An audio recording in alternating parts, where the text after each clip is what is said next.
firefighter in Corpus Christi, Texas, and longtime Bananas in Christian Dearman and Dakota McFadden.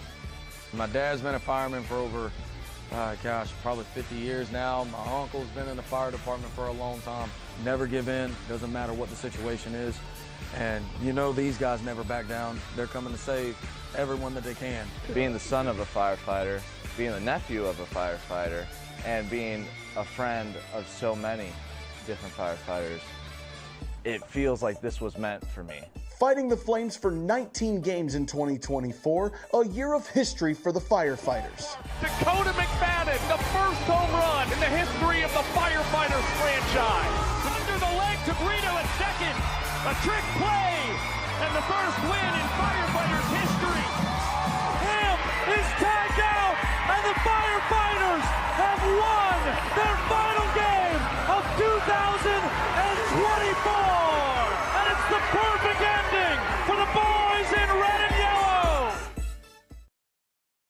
In 2025, the schedule going to 33 missions across the country, including the team's very first headlining tour, a 3-city journey across Virginia, a barnstorming month that left fans with plenty of fiery moments. Isaac Para behind the back, Green through the legs, double play with the bare hand, backflip, handspring, yes sir! Into center field, is it gone? Oh my goodness! Noah Bridges is the hero in Salem! And a host of new characters, like mascot Bo the Beaver, and the first ever Dalmatian Bat Dog. Chief! Yeah! The blaze spreading to major proportions. The Firefighters playing in 10 major league ballparks, with their first ever win in an MLB stadium coming in Denver last August. The Firefighters stop the Nanners' winning streak at 14 games, and they take game 2 here in Coors Field in showdowns. And they gave us one of the most emotional nights in Banana Ball history. We pause to honor and remember, reflecting on the lives forever changed on September 11th, 2001. And tonight, we honor both the lives that were lost and the lives that were saved because of the selfless actions of first responders. Firefighter John LaStella. Firefighter Chris LeGros. Firefighter Frank Perez. Firefighter Mike Manofsky. And Firefighter Chris Schickler. And Firefighter Malcolm Moore.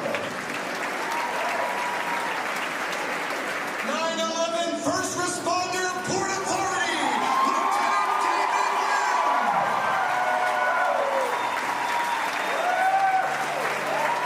And 9/11 First Responder, Lieutenant Eric Roja.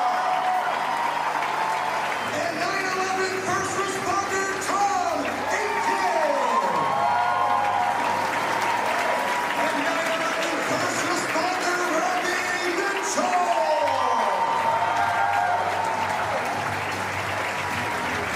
First responder, Brian McGuire. One more time for our New York City firefighters from 9/11 First Responders.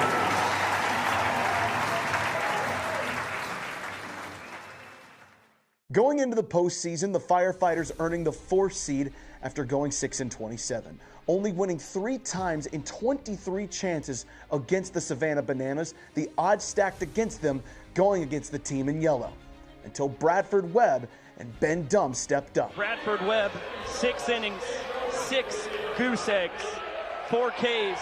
He was miraculous. Ben Dunn, the third, fired up as he dribbles this one over to first. Stephen Colin will take it behind his back into the bag, and the Firefighters win game 1. Ben Dunn, a 9-out save. A 1-0 win in Game 1 of the semifinals, giving the Firefighters just as good a chance as anybody else. But they dropped Game 2 by 1 point, leading to a winner-take-all showdowns in Grayson Stadium. Dalton Cornett getting his chance to shine and creating a moment that will last in banana ball history. That ball demolished, deep out to right, gone! Dalton Cornett sends the Firefighters to the 2025 Banana Ball Tour Championship Final. I don't even have words right now. This is like the greatest moment of baseball history. From 4 seed to the championship game, the Firefighters becoming the ultimate Cinderella story in Banana Land.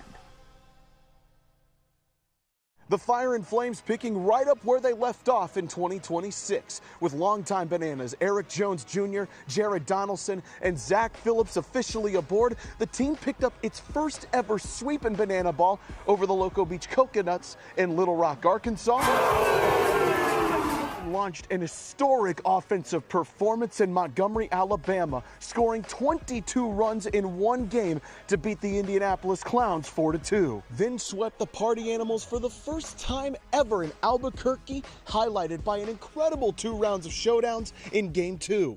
In May, the Firefighters going to Corpus Christi, Texas, bringing Val Perez back to her hometown and giving us one of the most emotional weekends in firefighter history. And a firefighter from right here in Corpus Christi.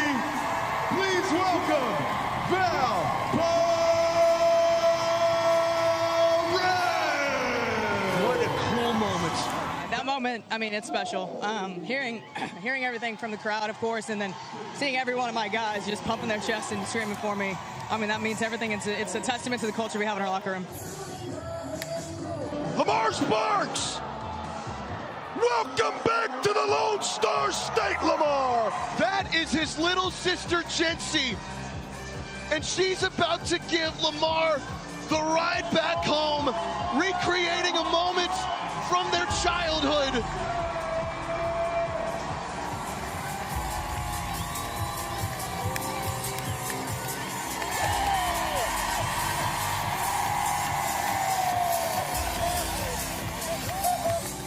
I don't really have words for it. It's something I've been wanting to recreate for a long time now, and finally I'm in a league, I'm in a place where I can recreate that and have some great people around me, have some great staff, some great teammates. Val stuck her neck out as well and said, we're going to make this happen. We want to make this happen, you know, because this is bigger than Banana Ball. When you enter the fire service, you are entering a brotherhood unlike any other, and you're trying to be the one who is going to save somebody's life every single day, and you're in those high-stress situations. That is a bond unlike any other. So remember, when you put these jerseys on, who you represent. Take honor in that, take pride in that. When you enter this locker room, you've officially entered the brotherhood of the Banana Ball Fire Department. And let's take pride in that. On his first swing with the Firefighters, EJ pumps it! Jared Donaldson strikes out the side, his first frame against the Nanners. Dalton Cornett has walked it up in Greenville! We're hot, baby.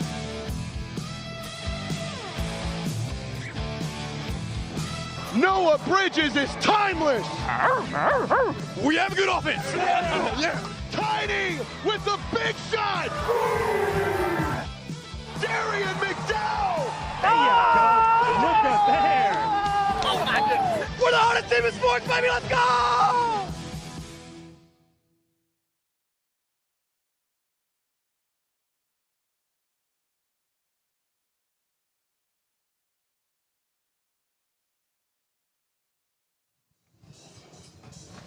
Dispatch to Banana Ball. All units converge on Charlotte, North Carolina. Game 2 between the Firefighters and Texas Tailgaters in the home of speed and auto racing. The green flag dropping on the series last night, with the Tailgaters finding the checkered flag after winning 4 innings in a row to cross the finish line. Now Chris Clark gets behind the wheel for the boys in blue and orange, while Bradford Webb climbs into the cockpit for the Fire and Flames. It's the Firefighters. It's the Texas Tailgaters, live and in living color. Let's roll. And with that, we welcome you inside the Dispatch Center here at the beautiful Truist Field. He's Brett Loftus. I'm Zach Staten. Brett, last night, a Texas Tailgater team known for its defense really shined because of how opportunistic its offense was. Yeah, 11 runs on 13 hits, winning 4 straight innings from the 5th to the 8th. It was an incredible night last night for the Bats, and I was very impressed with how gritty that team was. Championship teams win games they're not supposed to win, and last night, to be quite frank, they were not supposed to win that ball game, and they did. But we still had a big piece of history that went on the defensive side of things. And who else could it possibly be but Jonathan Sunshine Looters, the quickest player in banana ball history to 100 trick plays in a year, did it in just 27 games. He barely looked like he actually registered it in the moment, but he registered it afterwards. We got a chance to catch up to him a little bit earlier with Rex Castillo. Here's something that you probably see at every banana ball game with the Tailgaters. Sonny doing trick plays. But hey, Jonathan Sunshine Looters, now a record setter.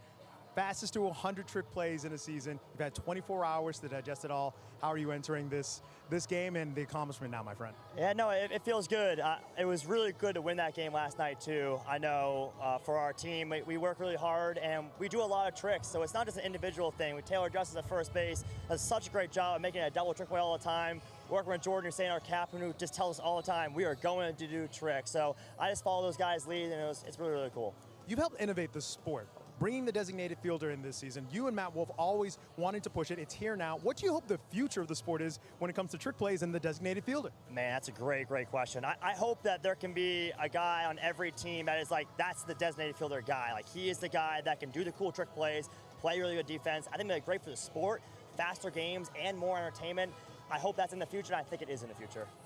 Sure, it's competitive here in Banana Land. The Banana Ball Championship League, we're keeping scores, we're keeping records, but everyone seems so happy for that accomplishment. What did that mean for you to see that support from around the league? I was truly humbled to have so much support from both sides, even the Firefighters clapping for that. Like, that just, it means a lot to me, and it shows that Banana Ball is a family. It's not just about the Texas Tailgaters or the Firefighters, it's everyone in Banana Ball, and to see that support, it meant a lot. It was really, really special. A lot of us want to be like Sunshine. I can't do trick plays, but do you mind if we try and get me on the unicycle? All right. You can do that, absolutely. All right.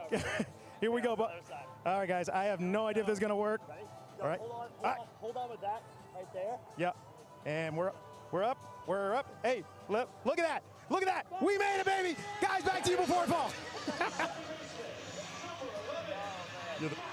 Sonny, man, impressive human, arguably more impressive at trick plays. Does this will really give you the full look at what he's done thus far in 2026 and what he's on pace to do? The quickest to get to 100 trick plays in a single season in only 27 games. 2025 Ryan Cox was the previous quickest. The man that has the single season trick play record, Mr. Cox, last year in 2025, with 210 of them. He averaged just under 3 trick plays a game. Sunshine, nearly 4 trick plays a game. And as you see there on the bottom line, Sunshine on pace to get 226 trick plays in 61 games. That's 11 less than what the 2025 Savannah Bananas played in only 72 games. So Sunshine on pace for history, already setting history last night. By the end of this 2026 Banana Ball Championship League season, I would be stunned if the Texas Tailgaters don't own at least 10 of the trick play records here in our sport. That's how good they have been, and Jonathan Sunshine Looters has been a massive part of that. In order to set records, you must have rules, and we have a lot of rules here in Banana Ball. Well, let's send it to virtual Jesse Cole to learn about them.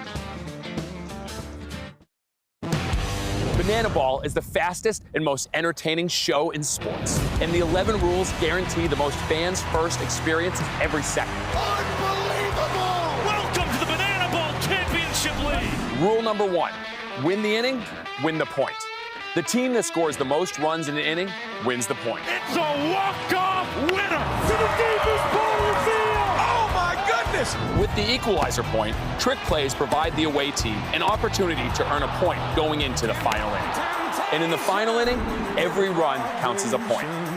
Rule number 2, Banana Ball has a 2-hour time limit, guaranteeing that every game is fast-paced and action-packed. Rule number 3, no stepping out of the batter's box. If you do, it will result in a strike. Max stepped out of the box, and because he stepped out of the box, that's it. Rule number 4, no bunting, because bunting sucks. If you bunt, you'll be thrown out of the game. Rule number 5, batters can steal first base. Ball 3, Gideon taking off for first, throw from Leroy, in time! Rule number 6, there's no walks. Walks are ball force sprints. The batter can advance as far as they want until every position player touches the ball. Those defenders have touched the banana ball. It is a 4-base sprint to open up the ball game. Rule number 7, no mound visits. Nope. Rule number 8, foul balls caught by a fan count as an out. Oh, they caught it! They did! They caught it on the third point! We're doing a showdown! Rule number 9, the showdowns. In showdowns, the best of the best face off in the biggest moment. One hitter versus one pitcher with one fielder behind him. And the hitter has to score. Deep to right center! See you later! Rule number 10, the banana ball challenge rule gives the coaches and you, the fans, a chance to impact a call on the field. Rule number 11, the golden batter. Once a game, each team can give any player an at-bat regardless of the lineup. This offers the biggest matchups on the biggest stage. Big on big. Gamer, it's gone! It's gone! It's gone! Get out of here, ball! That thing had a family! And those are the rules of banana ball. This sport governed by the 11 rules as you take a peek at one of the towering buildings here in Charlotte, North Carolina. At this point, Bo the Beaver might be trying to get up there for all we know. Brett Loftus, Zach Staten here in the booth with you from the beautiful Truist Field in downtown Charlotte, North Carolina, where last night the folks here, 10,000 strong, were treated to a beautiful contest between the middle children, and it all got started with a hot first inning from the Gators. Yeah, the boys in the red, white, and blue last night got it started early, including my main man, Taylor Justice. RBI single on the back end of the first 5 guys reaching for the Texas Tailgaters last night. A ball 4 sprinting, 4 straight singles. Stink! Hey, man, trick pitch, strikeout, and say it with me. Thank you, thank you, thank you. First trick play of the ball game, but then we add on 2 more in the bottom of the first. Sunshine to Taylor. Book it! Tailgaters up 1-0 after the first. But then, a premium shot from a premium player, Darian McDowell. 3rd homer on the year, his first walk-off homer on the year for the Firefighters. Ties us up at 1 apiece. And then the Firefighters, well, they get a little tricky. How about you, Austin Temple, right back up the gut. Over to EJ, call them both in for a trick play. Austin Temple, tremendous last night. 5 strikeouts and 4 innings of work. Caden Peanut Green, that OBP goes up, and he gets a walk-off of the ball 4 sprint of Armando Becerra. Next inning. 3rd straight walked-off inning for the Firefighters. Dalton Cornett, where's that thing going to land? Probably in Greensboro. Make it a 3-1 lead for the Firefighters. But then the Texas Tailgaters showed that moxie and fight that put them at the top of the sport, Brett. Whatever you can do, I can do better. And it started off with Mr. Leisure in the 5th. RBI single en route to a run, which would then produce a point, make it a 3-2 ball game. But not before we can make it out of the top of the 5th. Trick play opportunity. Book it! Woo! Double trick plays, and that would be a big play negating the equalizer point for those Firefighters last night. Back to the good news, Jordan Hussein, our captain, a 2-run double plating 2 of those 11 runs that the Tailgaters would score last night, tying it up 3-up.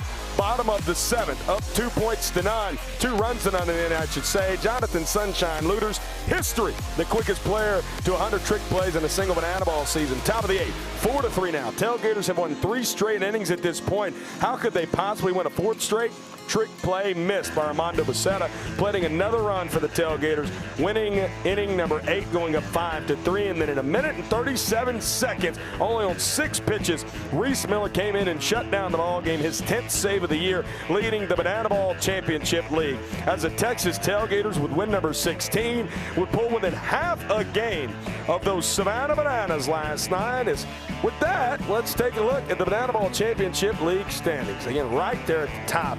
It has been 2 different tales of the second half after the open between the Bananas and Tailgaters. Bananas hitting below $160 in the last 4 games, and the Texas Tailgaters hotter than anybody and very close to taking over that spot as the number 1 seed heading in to the inaugural Banana Ball Championship League playoffs. Meanwhile, for the Firefighters, they fall from the 2 seed in the Banana Ball Open down to a tie for 5th place and last with the Indianapolis Clowns. It's why this weekend is so important for the Fire and Flames before they go into Nebraska next week against the Savannah Bananas to just get some confidence, but more importantly, gain some ground going up into the top 4. But again, it just shows you how good these Texas Tailgaters are. They're the team already clinched into the Banana Ball Championship League postseason in October, and they are now still fighting just as hard as they did to get into the Open, now for first place in that first seed. They are the most complete team, Brett. Yeah, they're just loose, man. I mean, the boys are playing so well post-Open because they just show up to the yard every day and know, at very worst, they're going to be the fourth seed in October, and at the very best,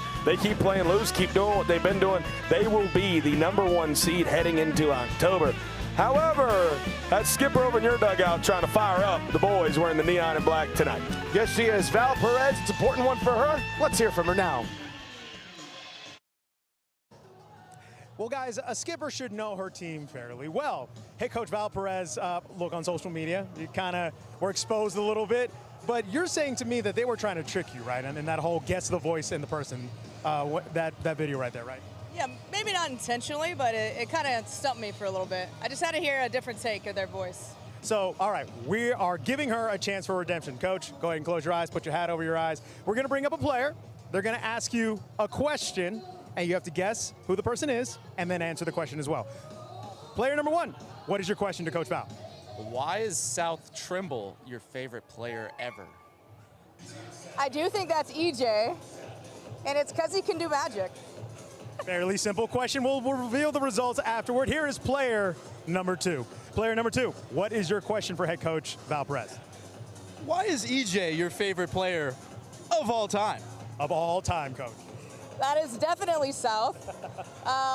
And EJ is a pro's pro, and he has the best mustache. No offense, Marshall. Let's bring everybody in here. Coach, you went 2 for 2. You got the voices right. Redemption for the head of the fire department. With everybody here, though, tough game coming up. Tough game yesterday. How do you guys bounce back tonight? Oh, we're coming out on fire right out of the gates, and we're not going to stop. We're not going to let off the gas. We came out, won 3 in a row, and then let up towards the end, but that's not happening tonight. You'll see. Let the record show that Coach Val Perez knows her team. Guys, back to you. Well, I am certainly glad that she knows the voices of our players. She missed a couple of those earlier in the week on a popular social media post from Caden Peanut Green. Good to see that. It's good to see our keys to success. Brett Loftus hits a marathon and a sprint. Correct. I mean, the marathon, meaning it took so long for the Tailgaters to get on their hot streak last night, but they did, winning 4 straight innings. But they also did that while drawing 7 ball 4 sprints in last night's game, tied for the second most that they've drawn as an offense this season. Dingers bring dubs, man. Tailgaters won 16 ball games this year, 14 of them. They have hit a yaya. However, they did not do that last night, and they still scored 11 runs on 13 hits. You know who did hit a home run last night was Darian McDowell. Firefighters hit 2 of them bad boys. Darian McDowell has 3 home runs this year. Lamar Sparks has 4 home runs in the month of May. Going here into June, he's got 6 on the year. Those 2, since the beginning of May, have 10 RBI apiece. That is tied for first on the Firefighters. If the rookies rally, boy, that can give some much-needed confidence to a lineup that still boasts a ton of power and a ton of poise. Keep the tricks coming. Look, if you'd have told me last night that the Firefighters would have beaten the Texas Tailgaters in the trick play battle, I'd have told you I thought they would have won because their offense was good last night. That tells you how potent the Texas Tailgaters are. But for the first time in the 2026 regular season, the Firefighters do get the trick play battle over the Texas Tailgaters. Why not try and do it again? Why not try and put the pressure on the best team defensively in the sport? I honestly think it was quite the opposite last night, Zach. You've seen the Tailgaters put the pressure on the Firefighters despite negating an equalizer point. And quite frankly, a couple trick plays missed, gave away the ball game for the Firefighters last night. So while they want to continue to keep getting tricky, they must remember to stay within themselves, and it's very important to at least wash in these innings, if not win those innings. Those are our keys to success here in Charlotte, North Carolina for the Firefighters and Texas Tailgaters. Tonight will be their 8th matchup here in 2026. That is a tall building, probably 8 billion feet in the air. That's probably exaggerated just a hair. This beautiful park, Truist Field, built in 2014. 10,000 strong will fill this place up tonight. It is very hitter friendly, as we saw last night a couple different times to both sides of the field. Saw home run to left field, home run to right field, runs 330 down the left field line, 315 down the right field line. One of the cool things about this place, Brett Loftus, at Christmas time, they fill this place up with lights, and it is a sight to see if you come to Charlotte. Yeah, Charlotte knows how to do Christmas time, whether it's here or over at Charlotte Motor Speedway. I mean, they have some of the best Christmas lights you'll see in the entire Southeast. And as we said yesterday, built this ballpark in uptown Charlotte, right next to Bank of America Stadium, just a few blocks down from the Spectrum Center where the NBA Charlotte Hornets play, just about also 6 blocks down from the NASCAR Hall of Fame, which we got to visit on Wednesday. It is such a spectacle in minor league baseball that you just don't get, playing in one of the major U.S. cities, the major top 15 markets, and still getting to do this. We're playing in a major city. We also have a major pitching matchup tonight. Arguably the best starter in the sport of banana ball, Chris Clark, facing off against one of the OG Firefighters in Bradford Webb. And Chris this year, second best ERA in banana ball, only behind Danny Hosley, 42 strikeouts, also second best in banana ball this year. Chris did not pitch last weekend in Corpus Christi, but this guy did, Bradford Webb, who's really starting to find himself again, Zach Steen. Yes, he is. Brett Loftus over his last 2 starts, 7 2/3 innings, 2.35 ERA, 7 strikeouts. Now, the issue, of course, ball 4 sprints. If you can keep him off the bases for free, Bradford Webb is an all-star for a reason. His stuff is pure. He is a former Texas Rangers minor leaguer for a reason. This is a premier matchup here on the bump between both teams in Chris Clark and Bradford Webb, and this is a premier city to do this in. The second straight year that banana ball has come to the Queen City of Charlotte, North Carolina. Last year, we filled up Bank of America Stadium, not once, but twice, and you saw a lot of merchandise there being sold, and guess what? There's new stuff had here in the summer collection from banana ball. Oh, look at this, Brett Loftus. Look at all that merchandise. Firefighters and the Texas Tailgaters right at the top, including what might be one of the best pieces of merch for the Texas Tailgaters. And it's something about a glizzy. It's a bad day to be a glizzy, man. You know it right there, bottom of your screen. It's always a bad day to be a glizzy for the Tailgaters. I love that new Banana Ball Fire Department hat. So many new things that you're seeing over there. So make sure you please go shop the summer collection of all of our Banana Ball summer drops. It is a bad day to be a glizzy. It's also a bad day to be a banana ball on the field because it's time for Home Run Hero. And fans, remember, he is only 6 years old, so he's going to need your help to cheer him on. Here comes pitch number 1. Invisible. The real pitch. Oh my gosh, what a hack by 6-year-old Ethan. Fans, he's really giving it his all, but he needs your help. Get loud for Ethan as pitch number 2 comes in. Another big hack, and he's quickly down 0-2. Fans, this does not look good. But wait, what is this? Bo comes to the field. He delivers her tee. Oh my gosh! He takes Sanchez to the ground. Thank you. And he's doing his signature move. He's gnawing his leg off. Fans, Bo takes the ball. He replaces it with another one on the tee. And it's time for Ethan to take a hack. Boom! Look at him go! Boom, baby! Fans, he's off for the races. He touches first. He rounds and heads to second. There's a scruffle on the field. The ball goes into center field. Sunshine can't handle it on the unicycle. Ethan's making his way for third. He's moving and grooving. Look at the speed on him. Sunshine tries to make a play. He's chasing him down. The play of the play. He's saved! Fans, give it up one more time for our home run hitter, Ethan! As he hits the Firefighter signature chop, chop, chop, chop, chop. Fans, give it up one more time for our hero hitter of the night, Ethan. Charlotte, North Carolina.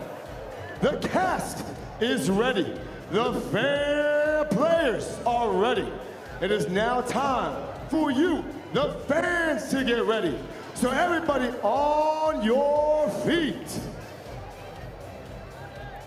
Now, with everybody on your feet, please help me welcome tonight's fan warm-up, 7-year-old Delaney. All righty, Delaney. So this is what's going to happen. Whatever dance moves you do, everybody in this sold-out capacity crowd will do as well. But I need to know, are you ready? Yes. You heard her. Turn the go music. Clap those hands, y'all. Here we go. Wait, little hey baby, come on. Pump those arms, y'all. Spin it around there, y'all. When she hit the scuba.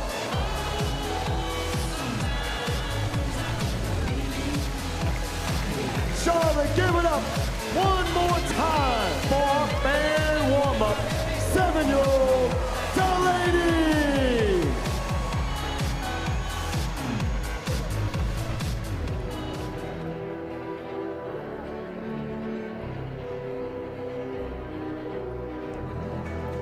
Ladies, gentlemen, boys and girls, hot shots and smoke shows from around the world. Tonight, you and thousands of your friends here live and millions more watching at home have gathered to witness something beyond your wildest imagination. From sparks to sirens, from the station to the stadium, firefighters from across the globe have come together to witness this. This is not baseball. This is the crucible where the toughest, hottest, and most entertaining players are forged. This is a game of the fans, by the fans, and for the fans. But this is not your granddad's pastime, and no, this is not any other night at the firehouse. This game is baseball by birth, fruit by name, and an absolute worldwide phenomenon by the grace of God.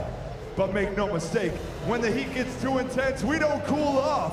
We run towards the flames.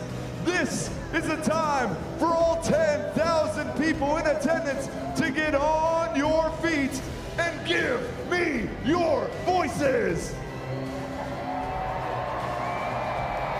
Because this is the hottest show in sports. Ladies and gentlemen, this is Banana Ball.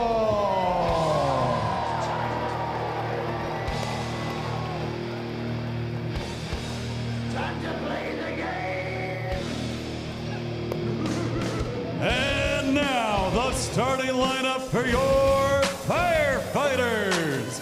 Leading off at second base, number 55, Tyner Tiny Hughes.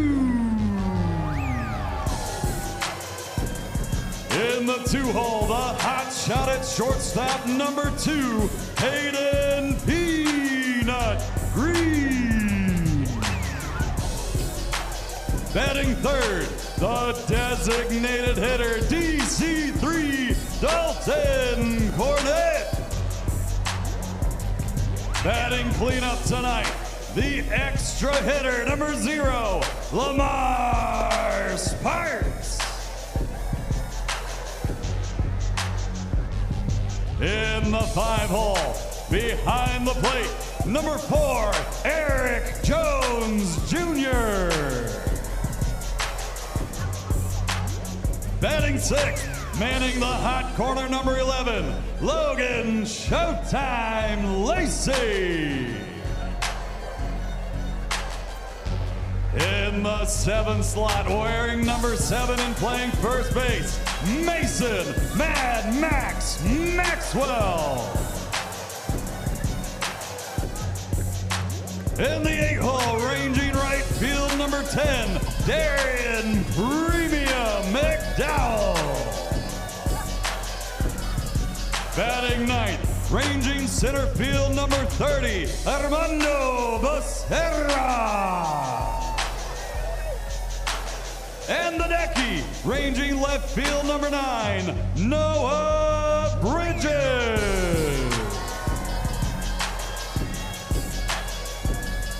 The flamethrower on the mound. Tonight's starting pitcher, number 42, Bradford Webb. The Firefighters are led by Battalion Chief Val Perez, Captain Corey Pye, and Lieutenant Drew Ionescu. Costa.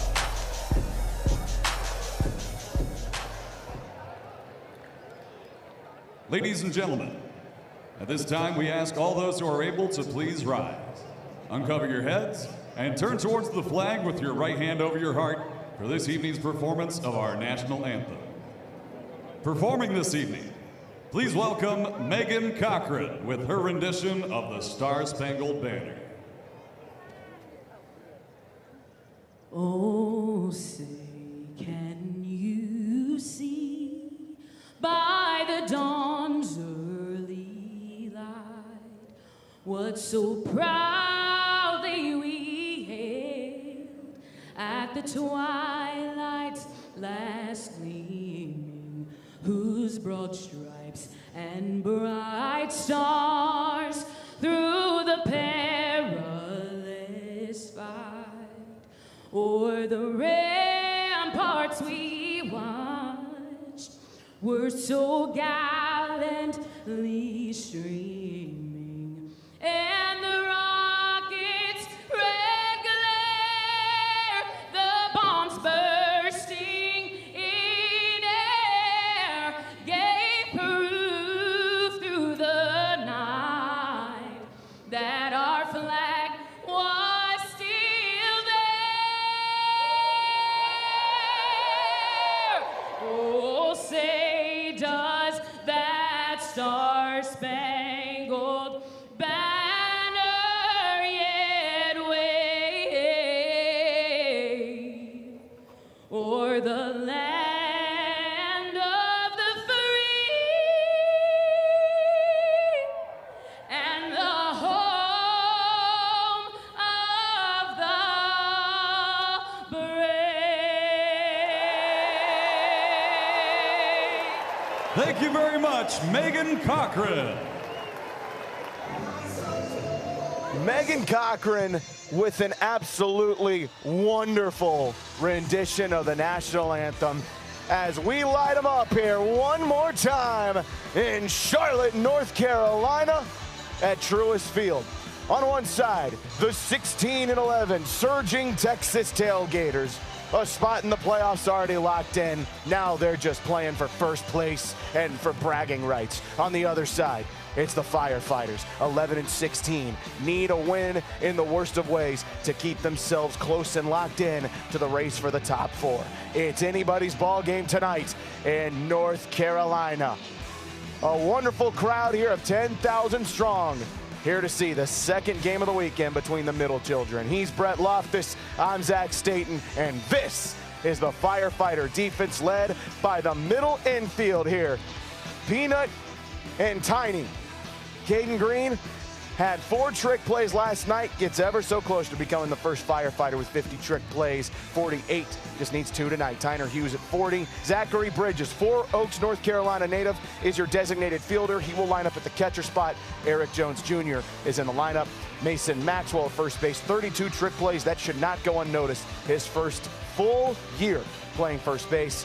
Our outfield remains untouched, but the guy in the middle, Bad Bradford Webb, the all-star from last year for the Firefighters, comes back in. I told you earlier, over his last couple of starts, he looks much more like the guy you saw for the Fire and Flames in his second tour.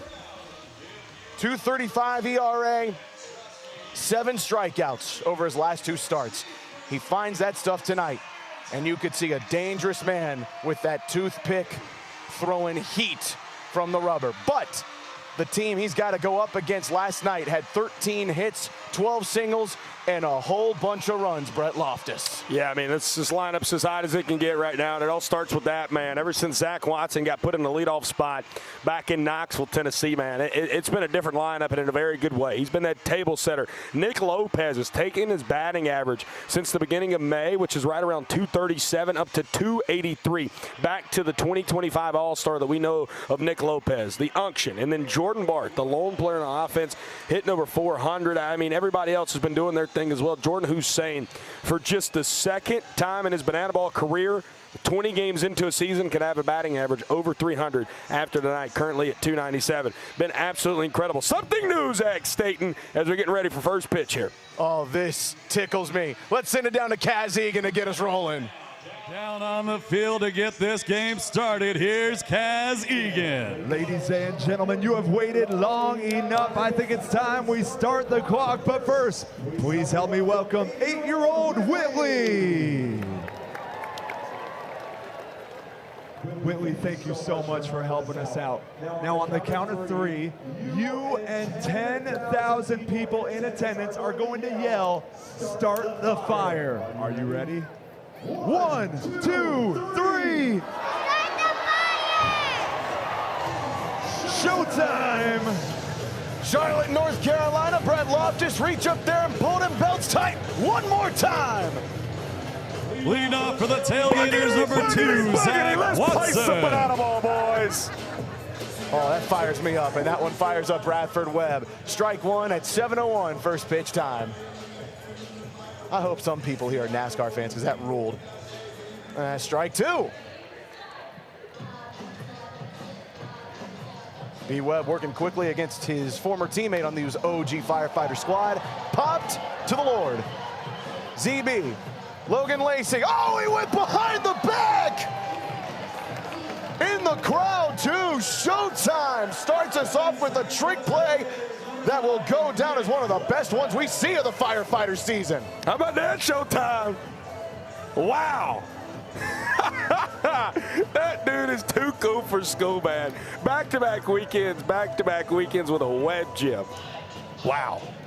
I'm going to be honest with you, with the amount of crowd that was there as Nick Lopez goes right back up the middle for a base knock to Armando Becerra, with the amount of people that were there, I'm shocked he was able to catch it in general, let alone go behind a back. Yeah, good news is Tailgaters are some really good sports and got out of his way. Nick Lopez continued to do what he's doing now. 5-game hitting streak for Mr. Leisure.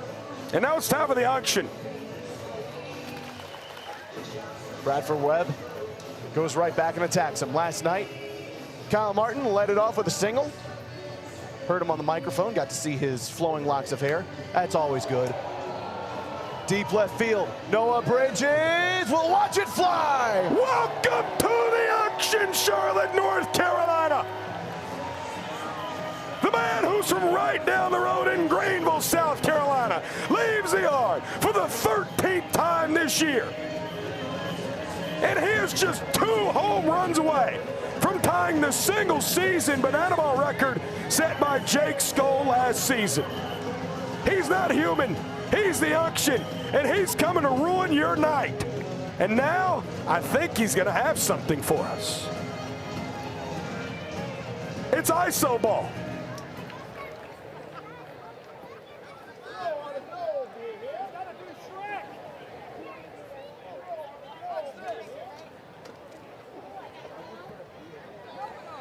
He has it. We're waiting on it.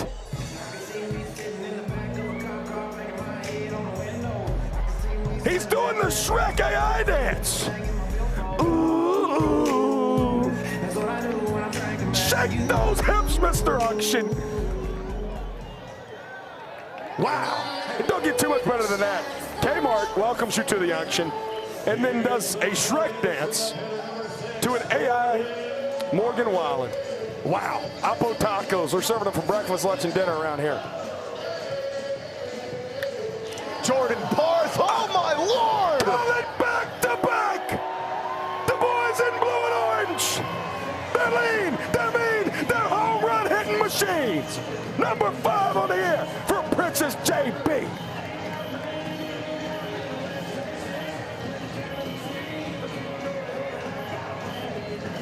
You can't stop them. You can only hope to contain the Texas Tailgaters.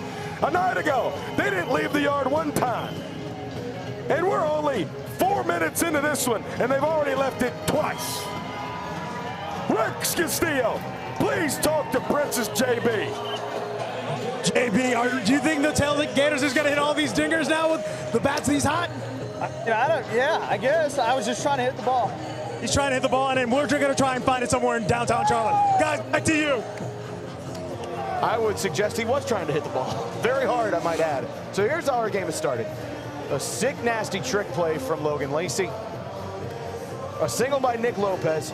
2-run oppo taco from Kmart. And then a laser of a pull side homer from Jordan Barth. Banana ball! And the Tailgaters version of it. And oh, by the way, the guy at the dish right now, Taylor Justice, has something real special going on right now. 22-game on-base streak. Make it 23. No jinxes tonight. Taylor Justice. Call him Michael Jordan in a city where he owned an NBA team for a long time and now owns a NASCAR team. 23 games he has reached base. The last time he didn't was early March, and I don't see him not reaching base anytime in the near future. The showman tonight, last night, hands it over to brother Jose Gonzalez Jr. Bradford Webb has got to find it. Already 3 runs across. The exact same version of what we saw last night's first inning, just done with a few different words as last night's song. We have a virtual yard card in the chat for brother. First time I've seen that this year. Virtual yard card for Jose Gonzalez Jr. from Matty Matt. Only making a 2-1 count. Brother hasn't hit one in a bit of time. He hasn't hit one since Amarillo at the end of April.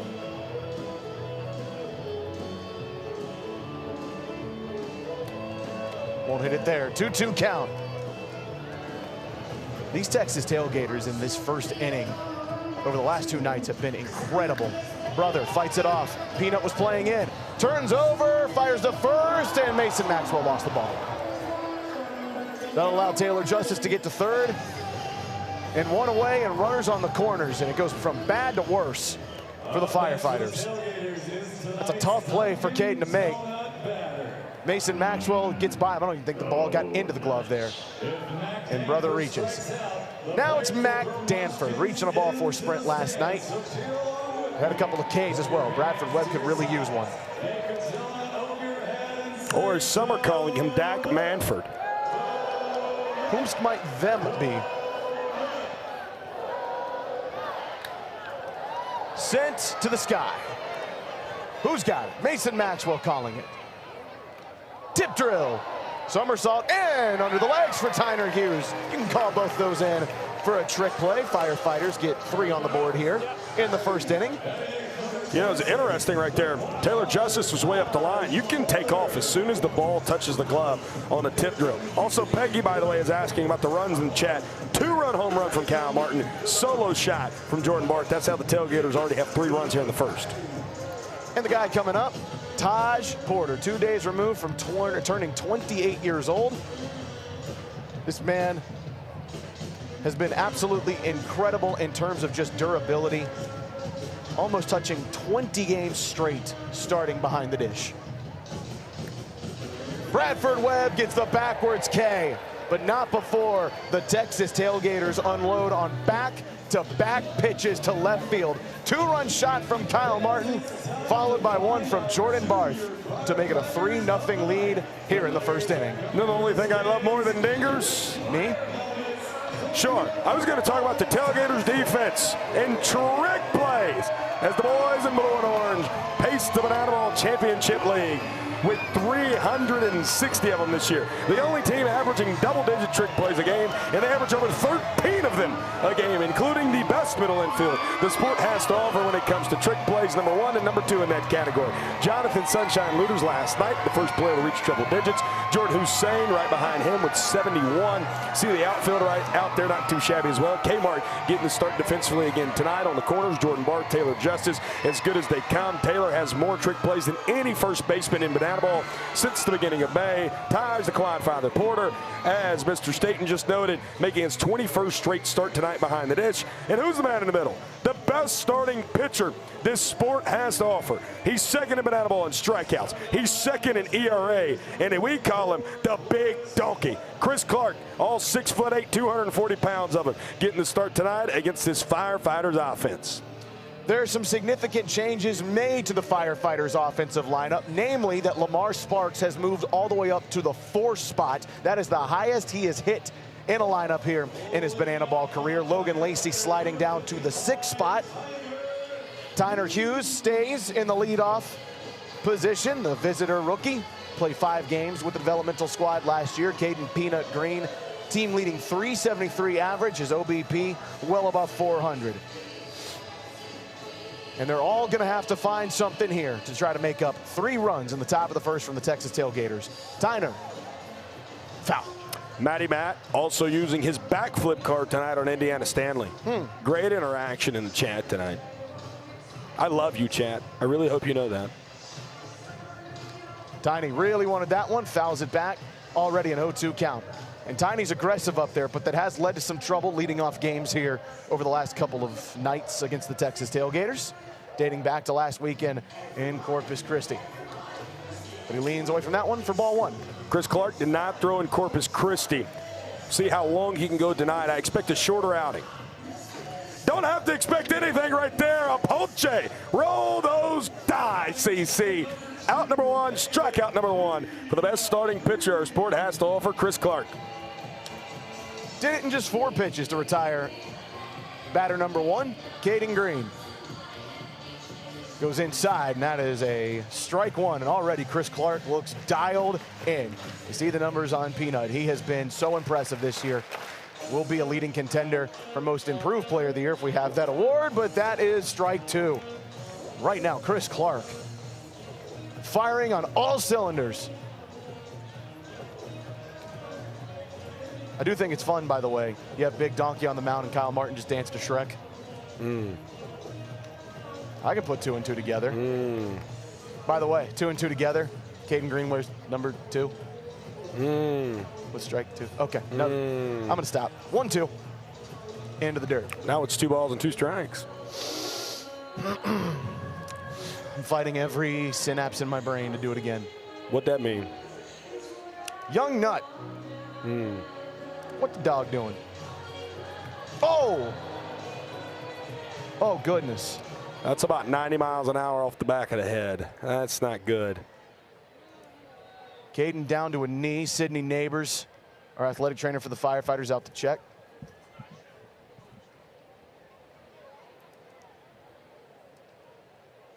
Yeah, obviously Chris not trying to go up and in quite that much on 2-2. Glad Peanut was at least able to get out of the way and that catch him in the back of the head, not the face.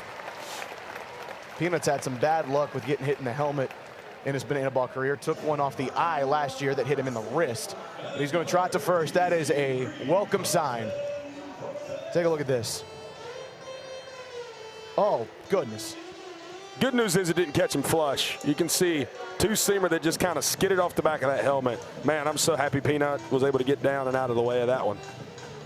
Not all the way, of course, but still enough. Is Dalton Cornett at the dish? Peanut goes to first and will remain in the contest. DC3 had a home run last night, his 2nd of the year. The first game that his father, Scott, got to attend. Scott has about every major job you could possibly have in the good town of Pippa Passes, Kentucky. What is the population of Pippa Passes? You know, that's a great question. I'm going to leave it to the chat to tell us what it is, and then we'll tell you. Tell you what, if you get it dead on the nose without looking it up, we'll say your name on the air. I'll say it regardless, guys. I'll be honest with you. Alice Lloyd College product. Stares at one just outside. Tosh Porter, real good frame job there. I do have the official number. I do have the official number. I'm not going to reveal it quite yet, but I do have the official number. Very small. Wait to see. DC3 works it back full. Ball 4 sprint could give the Firefighters some fun to play with here. The lightning bolts on the cheeks of Dalton Cornett. And he can use those lightning legs for a ball 4 sprint. That's a rare one given out by Chris Clark. And all 7 fielders must touch that banana ball before the play can be stopped. Peanut goes all the way to third. DC3 will halt the brakes at first. Just the 12th ball 4 sprint issued out by Chris Clark this year. And you know, with a 3-run lead in the inning, could be tied right here over one of the biggest bats we've seen in banana ball over the last month plus in Lamar Sparks. 4 home runs, we mentioned it last night in the month of May, 6 on the year. This is a guy you cannot leave too many pitches over the middle of the plate to. And you can see the confidence the Firefighters have in him. Going to the 4-hole already. Swings at pitch 1. Jordan Barth over to second. And a time at first for the double play. Book it! 5-4-3 to Texas way. And CC is fired up as he throws up a donut after the first frame, and the boys in blue and orange lead this ball game 1-0. How about them? Lamar going hard 90, but not enough as the Texas Tailgaters defense awards their offense the first point as we go down to the field for Hose My Father. Here's the fire marshal. What's going on, Charlotte, North Carolina? So, us firefighters, training is an important role for us. So what we're gonna do today is a little training practice called Hose My Dad. So we got a new recruit down here. We got 4-year-old Kai and his lovely dad here with us. And what we're gonna do here is see if we can change him into a firefighter himself. So Kai, we're gonna have 3 options for you, or the option to hose your dad. So, would you like this firefighter baseball, or the opportunity to hose your dad? Hose my dad. You heard him, dear man. Oh my, hey, now that is a great shot, cadet. All right. So, we have another opportunity here. We have a firefighter bat, which you can get signed by all the players on the team. Or would you rather hose your dad? Hose my dad. You heard on there. All right. We have one last opportunity to win over this firefighter here. Would you like the firefighter t-shirt? You could be the coolest kid in all of daycare. Or do you want to hose your dad? Hose my dad. You heard him, Charlotte. He's hosing his dad. Hey, you know what, cadet? For being such a good sport, we're going to give you all 3 items. Give it up one more time for Kai and his dad. At the plate for the Tailgaters is number 7, Indy Stanley. And fans, it's time for A special tradition here for the firefighters. Hose My Dad. Bradford Webb works back inside. The bad news, you just gave up 3 runs in the top of the first inning. The good news, it only surrenders 1 point in our beautiful sport. So B. Webb has a chance to work it right back here for the firefighters as he goes up against Indiana Stanley, who has been hotter than a firecracker in the middle of July of a Texas sky. Cool story about that kangaroo right there. It's Brett Allen's kangaroo. Peanut going across his body. He tried the trick play and tossed over to Logan Lacey. The throw actually made it over to Mason Maxwell, but not in time. That's a single for Indy. 3rd hit of the weekend. That kangaroo was gifted to Brett Allen in Tulsa, Oklahoma, and is authentically from the 2000 Summer Olympics in Sydney. That's incredible. Yeah. That is incredible. I was 5 years old when the Summer Olympics in Sydney happened. I was -1 years old. Book it. Book it. Jordan Hussein pops back in. The shortstop taking his first hacks of the night. Stares at a couple right there, and then ball 1. Jacob Pippersick now running for Indiana Stanley over at first.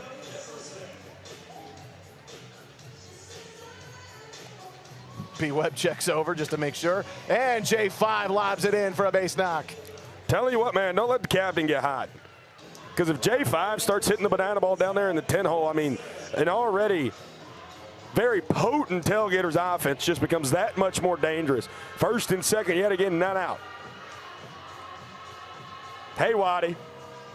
Zach Watson flew out to Logan Lacey on one of the coolest trick plays we might see tonight, behind the back over in the Texas Tailgaters dugout, essentially. And then after that, Nick Lopez single, 2-run homer for Kmart. That's a wild pitch. Runners will move up to 3rd and 2nd. And with nobody away, both runners in scoring position. Early adversity for this firefighter bunch.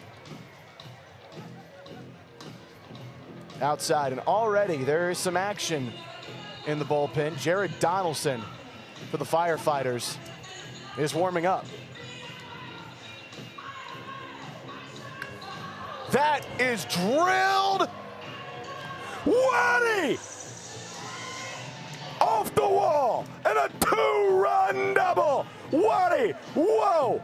Making 5 runs already. Pooh now here in the top of the second. The boys in blue and orange. Y'all got barbecue back there. Right now, everything the Texas Tailgaters are seeing is getting absolutely drilled. That almost got stuck in that Circle K. Known about that before in my life. Tyner Hughes between the legs over to Mason. Double trick play. So that's already 5 on the board for the Firefighters here. And damage control is what we're seeing right now. A couple of double trick plays already from the Firefighters. They've already given up 5 runs, but they lead in the trick play category 5-1, trying to do everything they can to negate the equalizer. Kyle Martin already back up. Just an inning ago, we saw him hit an Oppo Taco for his 13th homer of the year. You think Bradford Webb is going to have to be awful careful around the power threat in Banana Ball. It's a 2-0 count. Runner on third in the form of Zach Watson. My goodness gracious, that will hang. Armando Becerra, tip drill. He went double tip drill. They just surrender the run right there. Darian McDowell makes it a double trick play. Already 7 trick plays on the board for the Firefighters, but it's another 3-run frame. We're selling. It's a motion party you cannot get in. It's like an ice pack. Whole lot of motion. Just like we said last night, Zach Station. It's a motion party. And you cannot get in if you're not wearing blue and orange. 3 runs in the first and second innings here. Double book it from the Firefighters. They're running away with the trick plays. But with the points category, Tailgaters are well on their way to taking a 2-0 lead. I have no words for what I was just introduced to here in the booth. The Zach Station. Yes. Book it. Would touch a skyscraper in Charlotte, but a chance for a trick play. Tiny. Oh my goodness! Darian McDowell just saved a 3rd out and a trick play for Tiny. Holy smokes. Premium, man. That was incredible. But the offense of the Texas Tailgaters continues to be incredible. Look at this. Premium, hello. Diving into the picture. Always back up your teammates, young men and women. That's why you do it right there. A hustle play. Man, that's incredible stuff from the Firefighters. 8-1. And we've only played 2 frames, a frame and a half really thus far. 8-1. The Firefighters lead it in the trick play battle with 3 runs in each of the first 2 innings. And speaking of teams who maybe didn't fare so well today, in the Super Regionals, the University of North Carolina lost to Chris Clark's University of Southern California in the Supers today. Auburn and Ole Miss playing each other today, where Philly and Caden Peanut Green went. Jordan Hussein, Little Rock. How about that, man? Can I show some love to some of those mid-majors out there in the Missouri Valley Conference? I love mid-major college baseball, and all 4 of those teams getting represented in the Super Regionals tonight. There's Big CC right there, the big donkey representing the University of Southern California. He'd be very proud of his Trojans' performance against UNC earlier today. As you said, we'll see Auburn and Ole Miss. By the way, Brian Trepanier, massive Auburn Tigers fan. So we might have some bias on the Firefighter side. Our director tonight, Chris Hainsey, he's an Auburn fan, we just found out. So we know who he's rooting for back in Savannah. Man, I love Hainsey. Who doesn't? He's also a big NASCAR fan. So naturally, he requested that he direct this weekend. He had a time editing that video of us from the NASCAR Hall of Fame on Wednesday.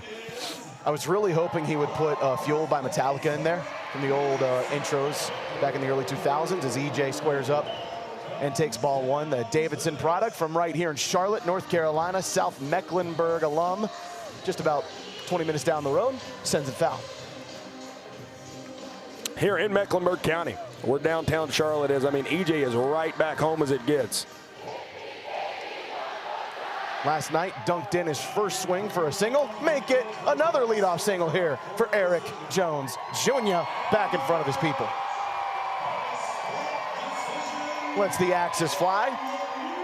South Trimble will take over at first base for designated runner. That's a nice start to the night for the Charlotte product. And now it brings up Showtime Logan Lacey, making his 80th start in Banana Ball tonight. All 80 with the Firefighters as that is sent over to Kyle Martin. Oh, did he make the play? Dropped it. Smoke going to second. That one rolls over to Jordan Barth. It's foul. Yeah, that ball was touched in foul territory, so that's a foul ball. South Trimble has to go back to first. Oh, no. He did make the catch, and then it pops out. So they said he lost it on the transfer. That's what they're saying on the field. Okay. Hold on. We have a stoppage here from Eric Byram. No, our right field umpire, Melvin Patterson, is saying that he did not catch it. It was a foul ball. Logan Lacey has taken all of his batting gear off. Kyle Martin perplexed. You just said Melvin Patterson. Kmart arguing. Yeah, I mean, we've seen that on the replay. It clearly came out on the transfer.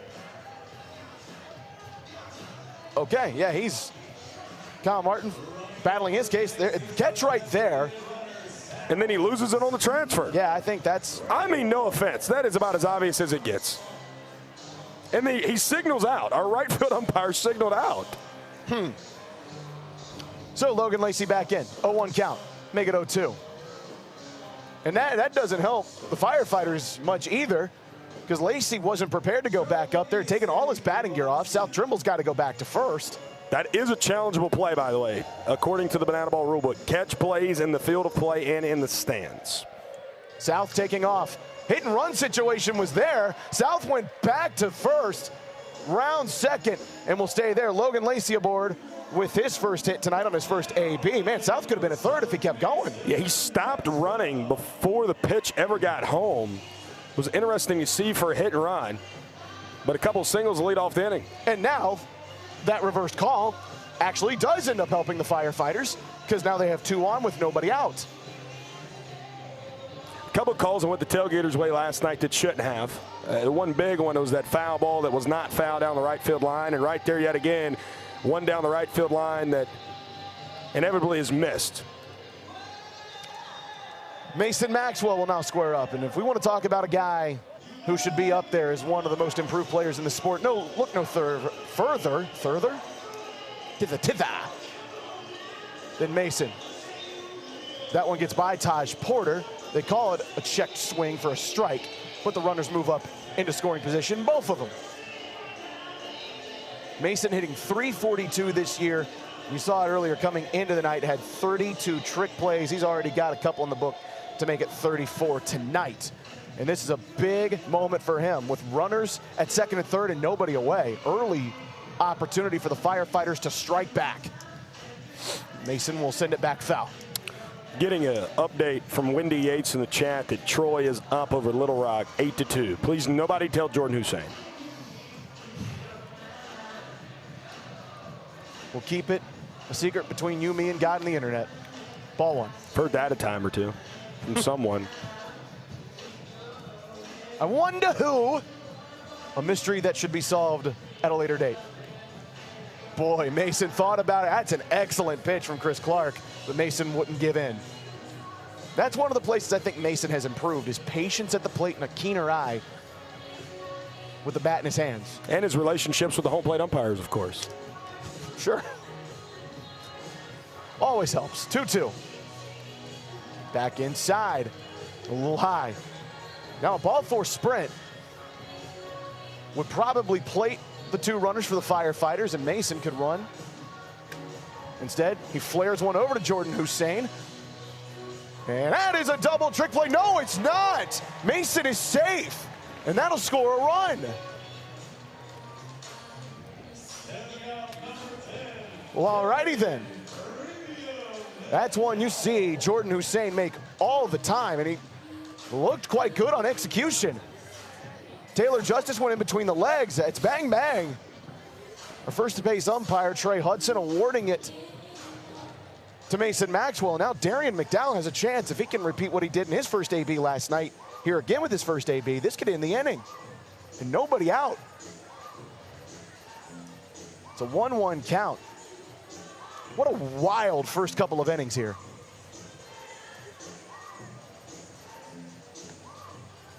Touches the outside part of the black. Darian doesn't like it. It won't matter. It's a 1-2 count. Oh, trick pitch.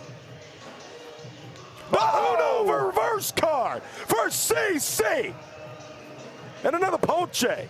And finally, out number one, which has been one of the oddest innings I think we've seen this year in Banana Ball. That was not reversed by our people in the truck. Look at this. Our people in the control room let that play. Chris Clark. That was beautiful. I've not seen that broken out with my two eyes live and in living color. Second time he's done that this year. The first time he's executed for a strikeout. Double steal. Mason sliding in, goes into center. No, it doesn't. Sunshine, that's a heck of a save.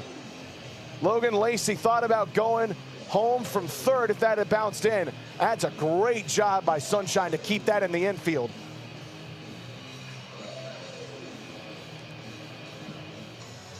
Taj Porter, an excellent thrower behind the dish. There, though, the double steal works for the Firefighters. And now, the Four Oaks native. Oh, no, excuse me.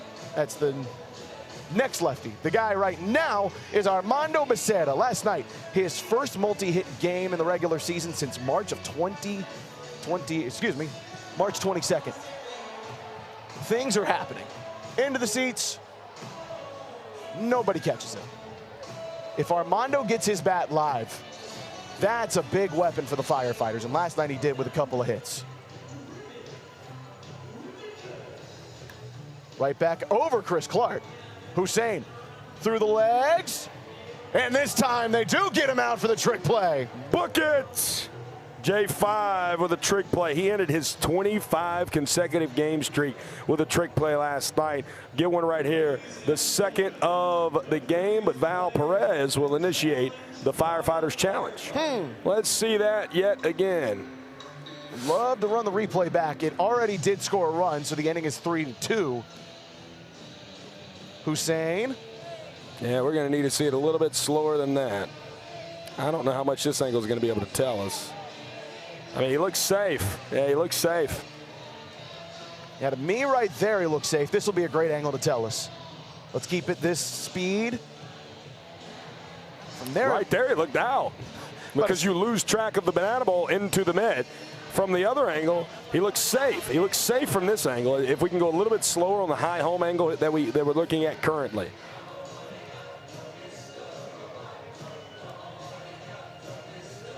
Go back to this angle. Yeah, this angle's only going to tell us so much.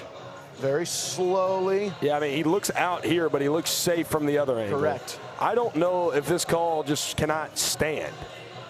Because he does look safe right here. You see his foot's on the bag. The ball's not in the glove. I think there's enough to overturn it. There's not enough of the other one. And the umpires must see conclusive as evidence to overturn. Eric Byram coming out. Overturned. The batter runner is safe at first base. Is safe, and that is the second time we've seen it here in this inning, where the Tailgaters go for a trick play, and the Firefighters get a hard 90 down the line to beat it. My goodness. Noah Bridges back in his home state. Can he equalize the inning? Not with that swing right there. About everything you could think of has been thrown at the Texas Tailgaters defense here in this bottom half of the second inning. But Noah quickly down 0-2. This is not an opportunity the Firefighters can afford to waste with a runner 90 feet from home. But Chris Clark responds in kind with a 3-pitch strikeout. It's just unfortunate Chris has had to go so long in this inning. You know, had a couple plays that, again, infield singles as they're ruled currently. Had that play with Kmart out and right. Now an opportunity at least earn point number 2 if he can retire Tyner Hughes for the second time tonight. Inside. Tiny struck out his first plate appearance. He did that last night, then grounded out before earning his first single and his third AB. Fouls that one back.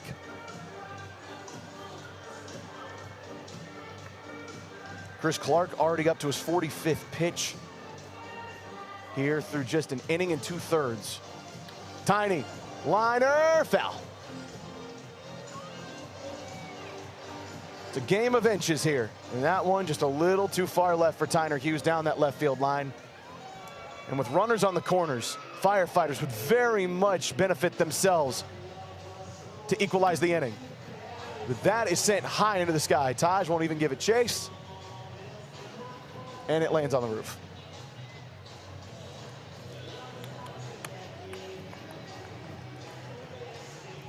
We tried this again. 1-2 count.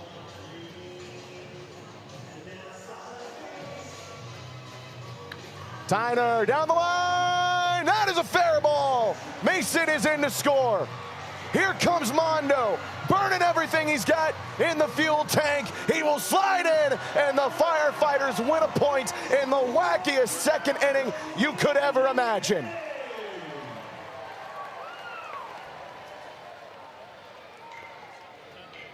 Hey, Ron Franklin.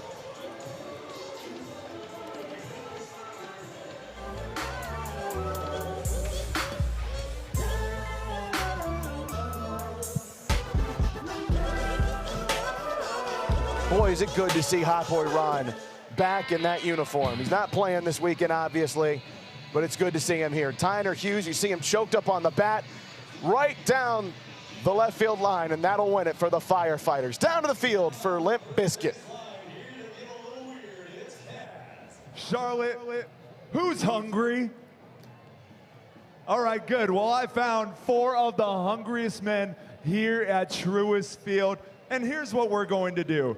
They are going to put a biscuit in between their bellies. They're going to lay on top of each other, and they are going to roll racing to the finish line. Now, here's the catch.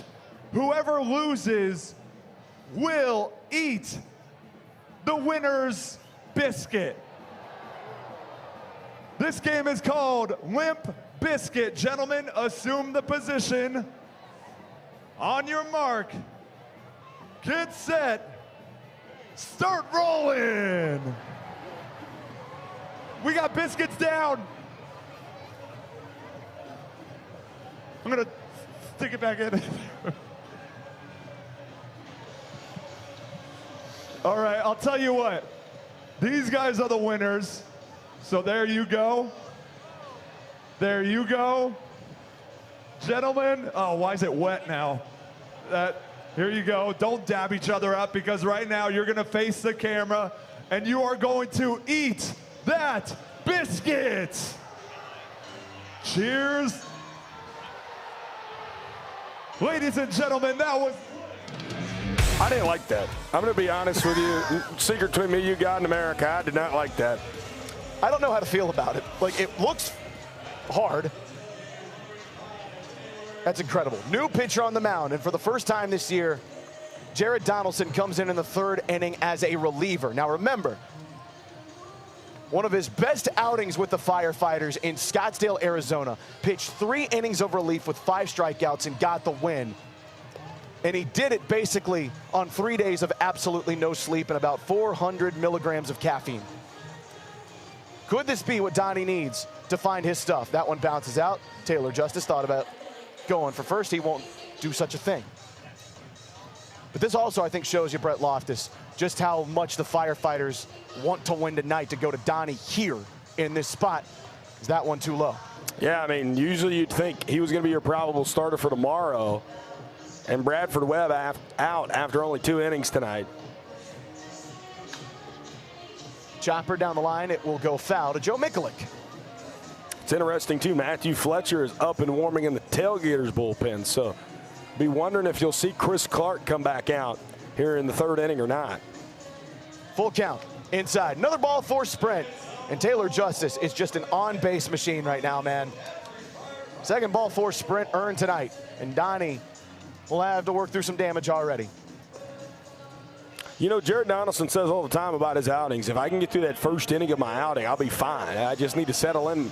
And it's kind of what we've seen out of him so far this year. The 1st innings have inevitably been when he's given you the worst version of Jared Donaldson. If he can negate the leadoff base runner from scoring, I think we're going to see a long outing and a very productive one from Donnie. Brother swings through that one. That is a foul ball, I beg your pardon, so it will be strike 2 That one gets away from Zachary Bridges, who does remain in the game as the catcher. There was some talk about if Donnie gets in tonight, would EJ come in to catch for him? Remember, EJ is listed as the catcher in the lineup, but that would burn Zachary Bridges as the designated fielder. His brother swings through it for strike 3. That's a nice response there for Jared Donaldson. First K of the day on the second batter faced. Yeah, and Zachary could come out of the game and re-enter defensively because he is the designated fielder, but they're choosing to keep him in the ball game right now as my July Jason Arndt hitting in spot of Mac Danford here in the 7th hole. Immediately in an 0-2 hole. And this is a massive inning just for Jared Donaldson's confidence, as you just said. To be able to do what you need to do in that first inning just gives you something to build off of, as there's a second straight K for Donnie Day. Hello, how do you do? Jared Donaldson fired up and fired in. Yeah, Donnie trying to keep a run off the board here as he's pitching in a tie ball game, 1 point to 1 point. And now hitting in spot of Taj Porter. And his second at-bat will be Jose Gutierrez. Man who was born south of the border in Mexico, spent most of his childhood in Arlington, Texas, has a couple of knocks and some pitch hit performances for the Tailgaters this year. Yeah, right now, Jared Donaldson is throwing everything he has at the Texas Tailgaters. Back-to-back strikeouts. That is skied to the heavens, but will not stay in play. And already an 0-2 hole, 1-2 hole. No, I was right originally. It's an 0-2 hole. There are 2 strikes, I know that. Make it 3! Jared Donaldson goes back-to-back strikeouts after allowing a ball 4 sprint to start the inning. That's more like it on Donnie Day. And from a veteran of this sport to one of the premier members of it, here's Emily Cole with Bananas Foster. Across the United States, there are over 400,000 children and teens in foster care without a permanent home. To raise awareness and support this community, we created Bananas Foster, the official nonprofit of Banana Ball. Our organization is dedicated to celebrating those who are already making a difference in the foster care world, while educating and inspiring others to get involved. Tonight, we are celebrating the Snyder Salazar family. Omar and Wendy became a licensed foster family 18 years ago, with their main goal being reunification. They focus on keeping siblings together, caring for medically fragile children, and preserving the culture of the kids who come into their care. Over the last 18 years, they have welcomed 25 very special kiddos into their home. So fans, please help us welcome to the field so that we can celebrate them, this amazing family.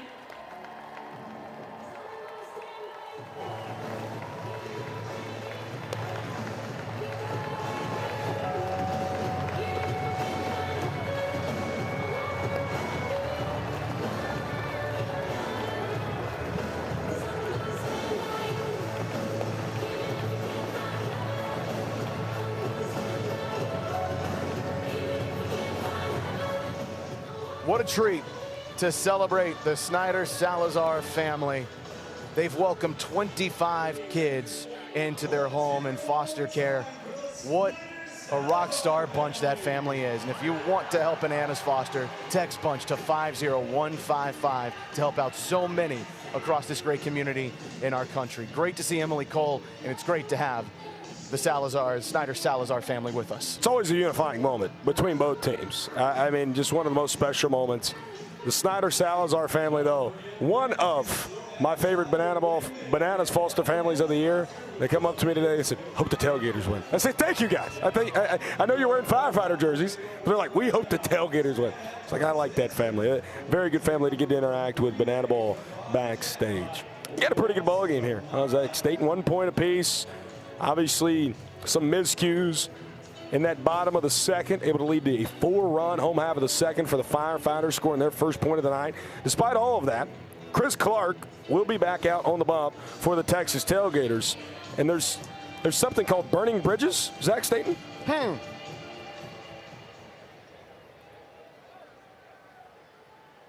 Noah is what happens when you give a younger brother unlimited confidence and limited supervision. Zach's biggest rival isn't Noah. It's just mentioning that he's older than him. Okay. Now batting for the Firefighters, number 2. I can explain. Can you? Yes. So, this is a roast of the Bridges brothers. See, they're back home, and the Firefighters want to heat the seat up of the Bridges. So, throughout this next inning, and maybe a little longer, as Peanut fouls off the first pitch from Chris Clark, every batter here now has to say a roast about Zachary and Noah.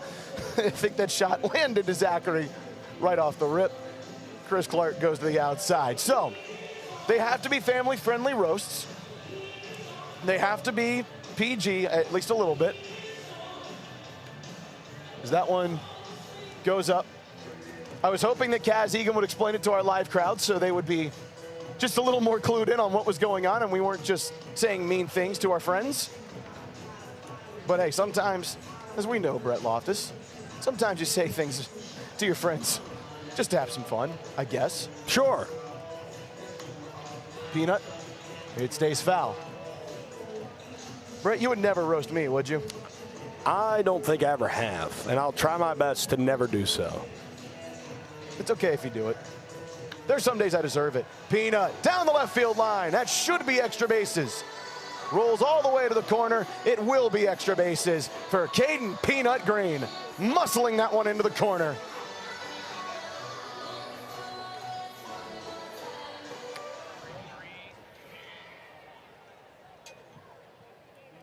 The Bridges brothers. The Bridges brothers are proof that copy and paste doesn't always work out. That was good. I'll have to say, that was much better than Peanuts. No disrespect. That was really good. I was not expecting that out of Dalton Cornett. Really good, though, man. There are a couple guys I've been clued in on that I hope they make it up, let's just say, just so I could see what happens. DC3, that one almost burned his kneecaps off. Unfortunately for the Burning Bridges promo and the roast here, DC3's got an opportunity to walk off this inning. That one right by Taylor Justice. Brett Loftus, did he just predict the future? Kyle Martin, that is a heck of a throw, but yes, Brett Loftus is a soothsayer. DC3 on back-to-back nights has himself a walk-off, and the Firefighters have quickly turned this game back on its head. They lead it 2-1 here in the third inning. And now Caden Green goes from a roast, some say, to doing this. E o grave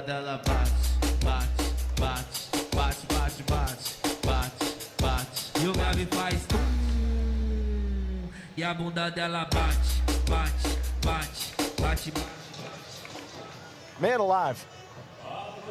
After the top of the second inning, you would have been forgiven if you thought the Texas Tailgaters were rolling through this one. Instead, the Firefighters have put up 5 runs over the last 2 innings, and they lead it 2-1 here going into the 4th frame. Let's go down to Kaz Egan for IHOP. Going against Aiden, as you can see, their hand is tied to their leg. They're going to be hopping around. They're going to have the most intense pillow fight you have ever seen. Last contestant standing is going to be the winner. On your mark, get set, go! All right, for the face. Oh, he's doing a 360 move. I like it. They're bumping into each other. This is like NASCAR all over again. Oh, jeez. They're just going, oh.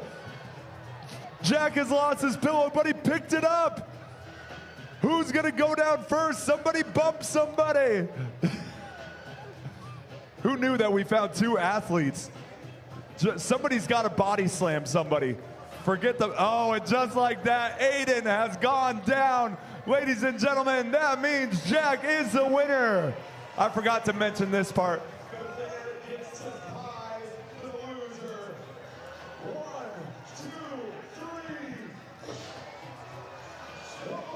Brett Loftus, I have an idea for a kind of activity we can do back at the hotel later tonight.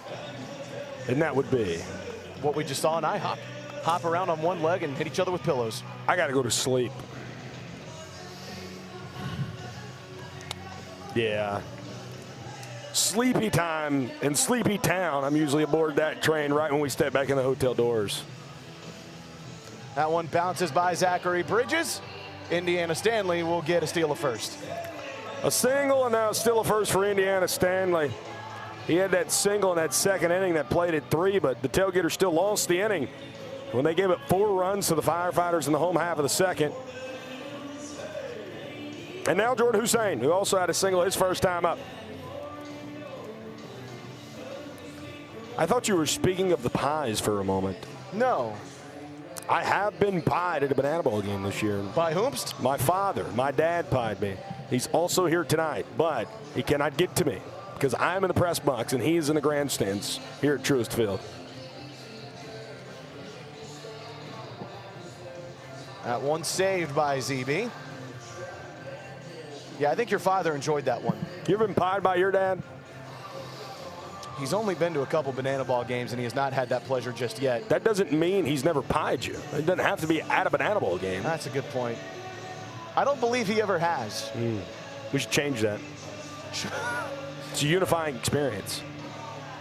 What is a unifying experience for the Firefighters is watching Jared Donaldson work right now. That is his 4th strikeout since coming in last inning in relief, and already Donnie Day looks intent, purposeful, and has his stuff moving right now as we turn the lineup back over to Zach Watson. Steve Staten is somewhere, by the way, watching this, and he's probably about to text me, yes, let's change it. Waddy, bouncer, foul. They ever call him Double S back in the day? No. There could be some bad connotations to that one that we will just leave right there. SRS, though, yes, Stephen Rollins Staten. I just went my father's full government name for the 2nd time, as Trey Hudson says, that Waddy went around, and that's another strikeout. Man alive, Jared Donaldson. That is 5 strikeouts in just an inning and 2/3. I mean, he is just moving and grooving. Yeah, he's inning and 2/3 right now. All 5 of those outs have been via the strikeout. Firefighters started the game with 8 trick plays. They have now gone 5 straight strikeouts. Perhaps Nick Leisure Lopez can change that for the Texas Tailgaters. Tiny dove out for it, but not to be. Lopey does change it. 3rd time through the order, by the way, for these Texas Tailgaters. And you'd think going through the 3rd time through the order in the 4th inning, you'd be in the lead, but let me remind you that this is Banana Bowl. There's been a lot of offense already tonight, including from this guy who has 3 RBI and just 2 plate appearances. 2-run home run from K. Martin, his first at-bat, and the sac fly and an RBI last time up. K. Martin right over the Firefighters dugout. It's hard to get one over the head of Kaz Egan. He's 6'7". That is his actual height. I'm not trying to make a joke. K. Martin. He homered over there. That one way outside foul. Landed in the end zone of Bank of America Stadium, where Jalen Coker practicing running routes. Donnie trying to work back inside. Kmart better of it. We got to get Brett Loftus on the field at Bank of America Stadium for something this weekend.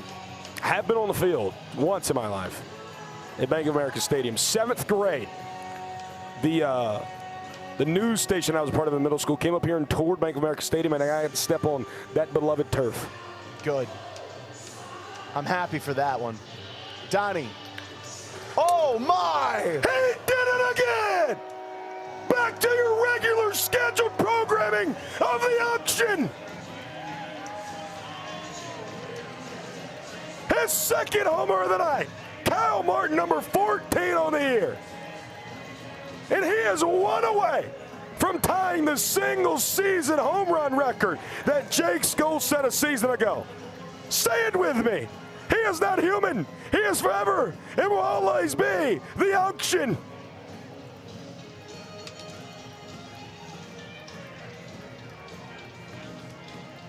Rex, go grab that beautiful man. Kmart, you've hit a lot of home runs in a lot of places. How cool is it to hit a home run in downtown Charlotte? What do you mean? You talking about Gotham out here? No, that's pretty sick. I think Batman's going to go get that one later. Hey, guys, I think you might hit a window out of one of these buildings eventually. Back to you. Yeah, he hit a light tower over there. Didn't hit the actual bulbs up top as Jordan Barth right back at the middle. Peanut diving out over to first, and that is the out recorded, but not before Kyle Martin just went yard for the second time tonight. I love Kyle Martin. 5 RBI through 3.5 frames thus far. That one pull side. And now we tell the young baby, welcome to the action. No, we tell the baby, hey. Time for a little hey, baby. You better be clapping those hands.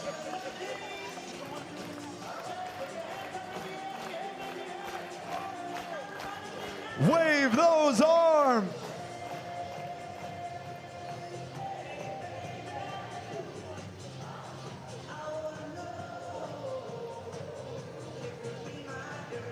You look great, Charlotte.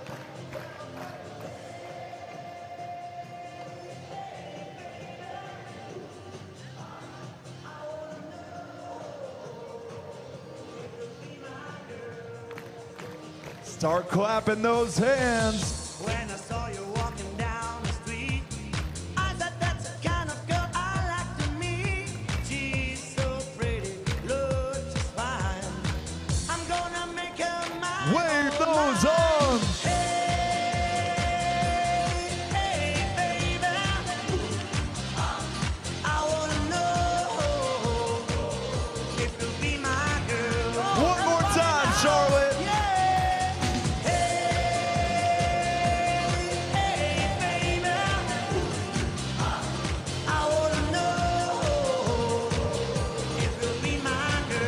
Charlotte, give yourselves a big round of applause.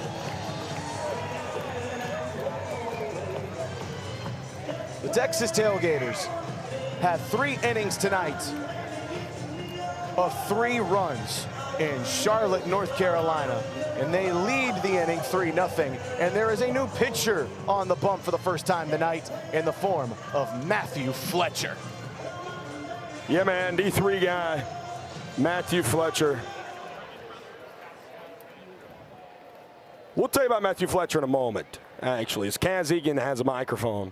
You can see that so far, the stats from LaSalle College's Ladies finest. and gentlemen, it is now time for a segment that we like to call Burning Bridges. We are going to give the firefighters an opportunity to share how they really feel about the Bridges brothers. The Bridges brothers. Zach's the only man I know that lives in Daisy Dukes. Noah. The roast is the only event that you actually showed up on time for. I'm proud of you. So there's the explanation. Batting for the Firefighters, number 0. Glad we got that one in there. But yes, Matthew Fletcher, the first new pitcher that the Texas Tailgaters are throwing in tonight in relief of Chris Clark. Also, one more update on Kmart. With that last 3-run home run, he has tied the single-game banana ball record with 6 RBI. We're in the bottom of the 4th inning. History watch on display tonight. Lamar, skyscraper height, not length. Taylor just catches it the old-fashioned way. Man, I tell you what, one trick play through now 3 1/3 innings for the Texas Tailgaters. Bridges brothers are so nice. They'd give you the shirt off their own back. Not that you'd ever catch them wearing one. Sure. It's actually kind of encouraged in Banana Ball not to be wearing a shirt sometimes. Well, sometimes. Yep, sometimes. At occasion. EJ single in his first AB here tonight. Of course, back in his hometown of Charlotte, North Carolina. And he swings quickly at the lefty. This guy played here during his high school career, Zach Watson! Waddy! Whoa! Only one trick play, but how about the web gems? The Bridges brothers. For once, the fans came vote to save you. That hurts. Both for the Firefighters, Zach Watson with that sweet diving catch and what Logan Lacey just said. That's happened a couple times to EJ where he's hit one hard and the Texas Tailgaters defense has just been in the right place or made an insane play. Had it last night from Jordan Barth, tonight from Zach Watson. Logan Lacey working back inside, but that is strike one.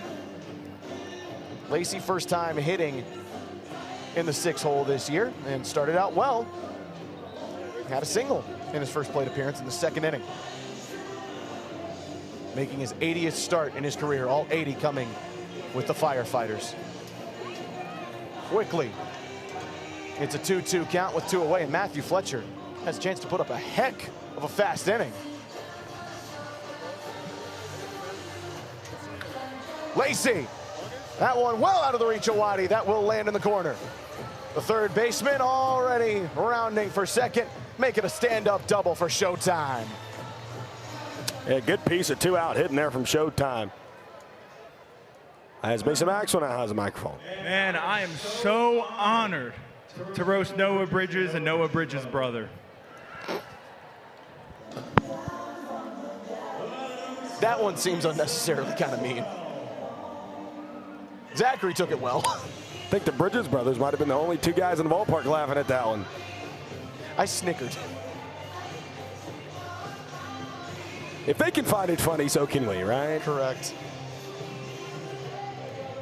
Mason fights that one away.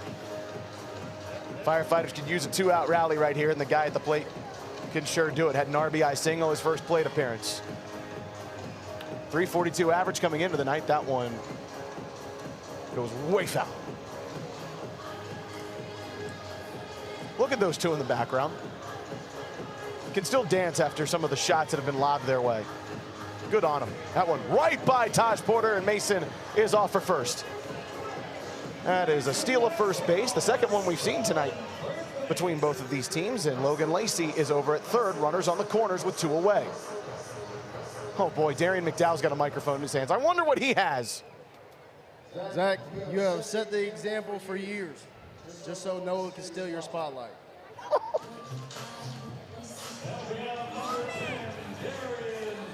I gotta tell you, man, Zachary's taking a load of shots right now.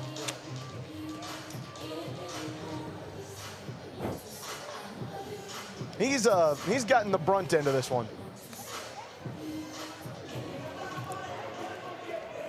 I thought it was supposed to be a Bridges Brothers roast, you know, not a Zachary Bridges roast. Yeah, why didn't Noah get one there for Darian? I don't know. Premium gets down quick in the 0-2 hole.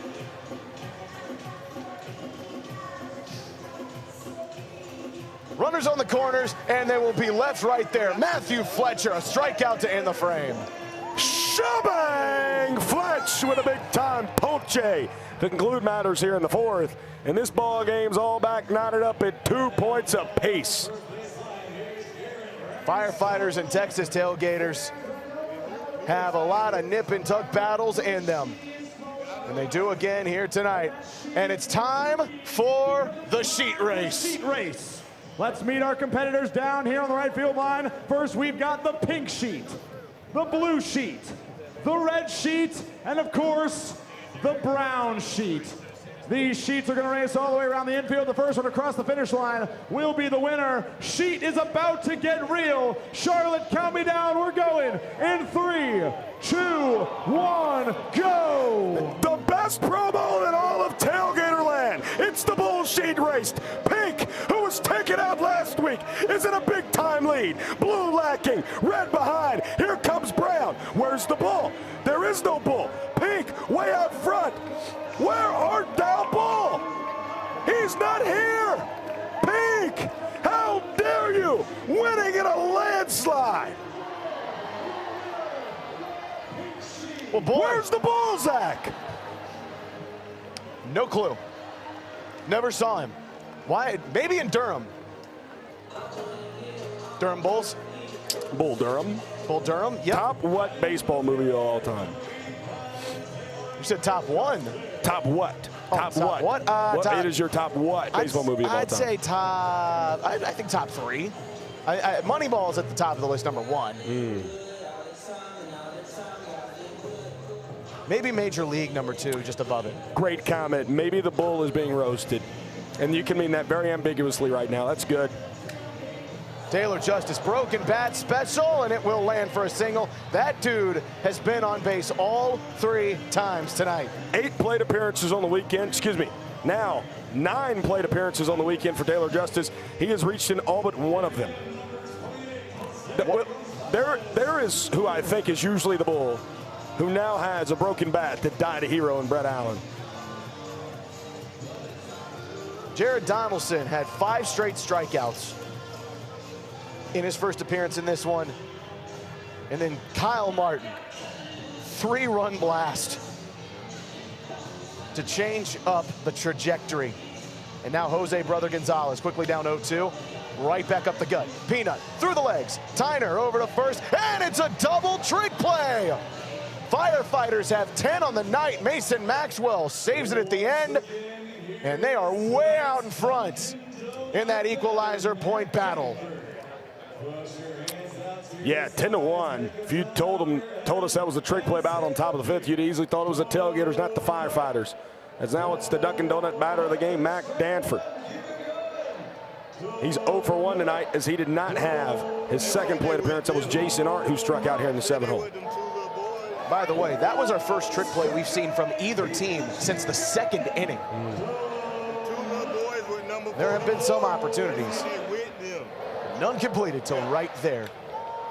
Mac Danford. Some say Dak Manford. Correct. Those being Jacob Peppersick, the new nickname that has started to go throughout. What? Oh, we have Firefighters on the roof. Good. We have to be using that at some point in time, right? Was that a tee? Bookmark it. I tried to do something there, it didn't work. Operation was a success. The patient died on what I just tried to execute. You've used a lot of my euphemisms tonight. I really wasn't trying to. Euphemisms. Euphemisms. Hello. Donuts for everyone, for all to see. 6th strikeout of the night for Jared Donaldson. Gets a big hug from Zachary Bridges. And the Firefighters get out of the inning, leaving Taylor Justice as the only base runner of the frame. That splitter used to perfection. And now, from Jared Donaldson painting to the fire line, banging the drum all day.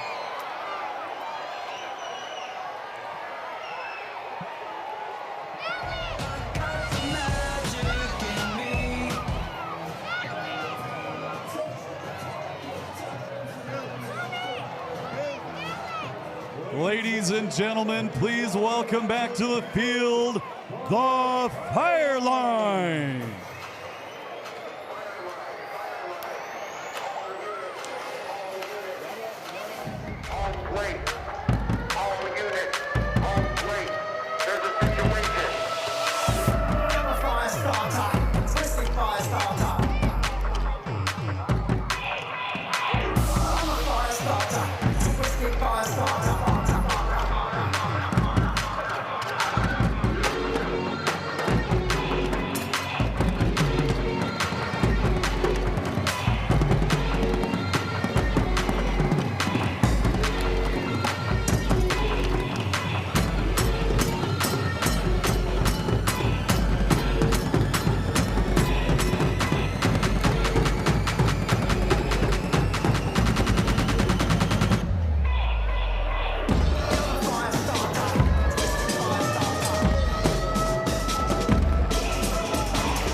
Give it up for the Fire Line!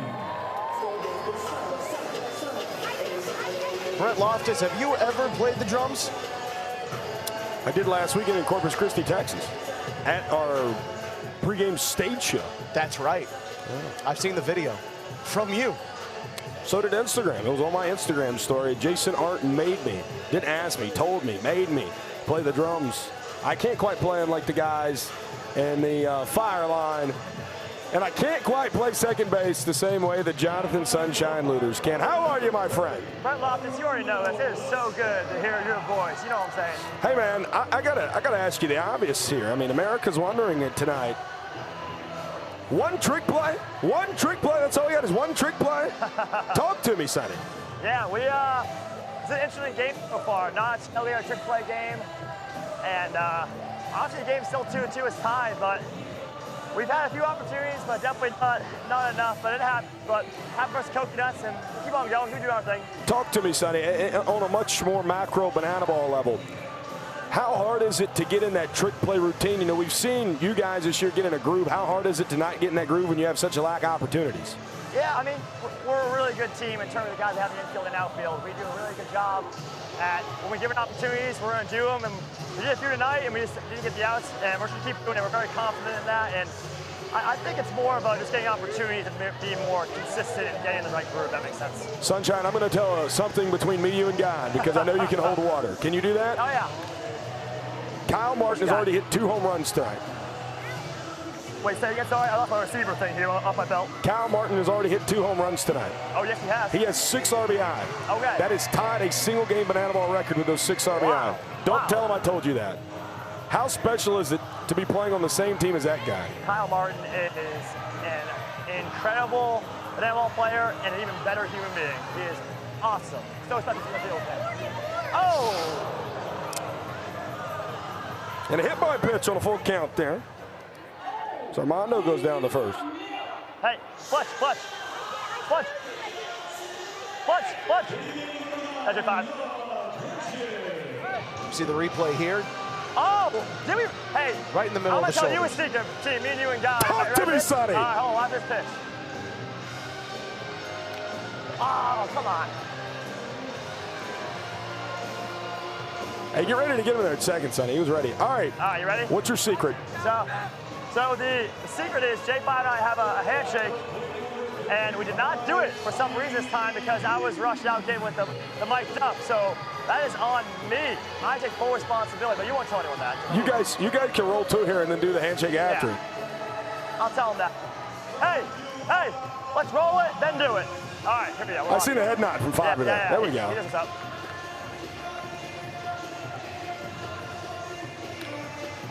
Ball! Do it, Sonny. Do it. Tip down. Off the knee, off the foot, Sonny.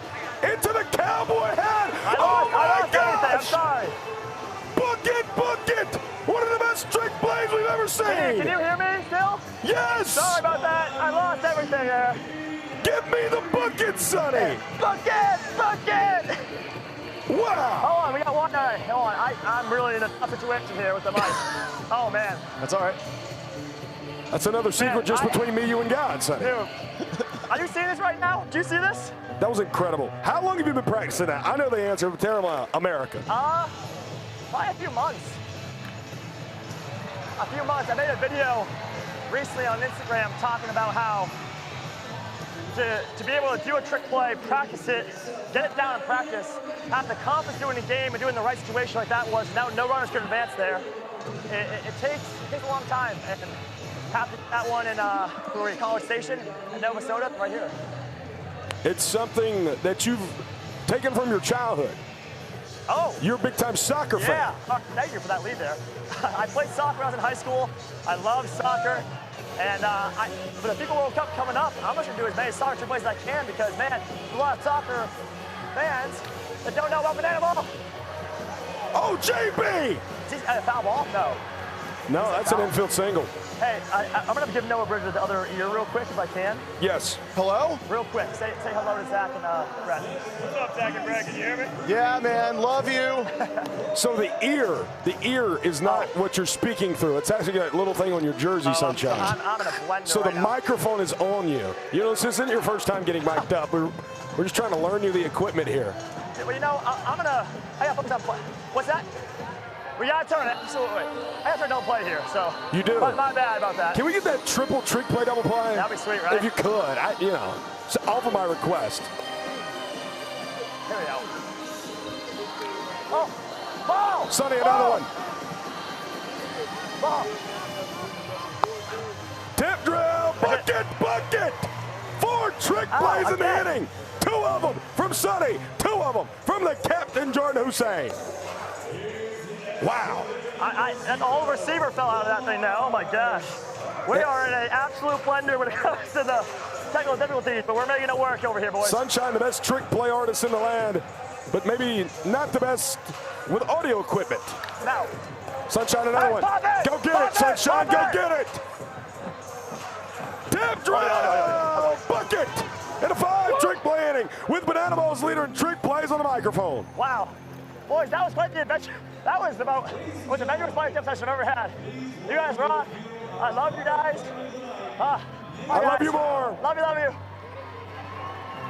A 2009 graduate of Wabash College, Nate is an active member of CFD's Honor Guard and a lead instructor at Camp Hornet's Nest, which is a local firefighting summer camp for inner city youth. He is currently assigned to Engine 42 on the east side of Charlotte. He and his wife Sierra are both professional powerlifters who have each won gold at the Arnold Classic. But more importantly, they are proud parents of an incredible 8-year-old boy, Ben, who is living with autism. The Powells recently ran an autism awareness fundraiser which raised over $13,000 for a local nonprofit. Nate has served your community at the Charlotte Fire Department for 7 years, and he's just getting started. Fans, please join us in celebrating our Firefighter of the Night, Nate Powell.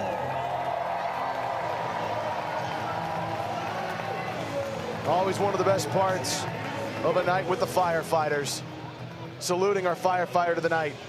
7 years here in the Charlotte Fire Department. Just getting started here, folks. A salute to Nate Powell and all our great firefighters, not only in the city of Charlotte, but also across our great country.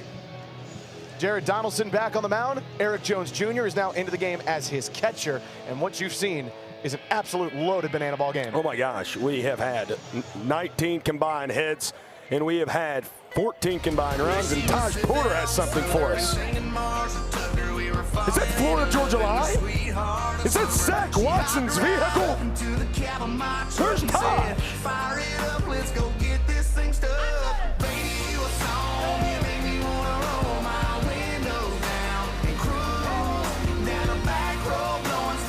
We're looking for Taj on the night after Florida Georgia Line reunited at the Country Music Awards Fest. Where is Taj? Oh wait, this is the remix. Here comes Nelly, and there's TP.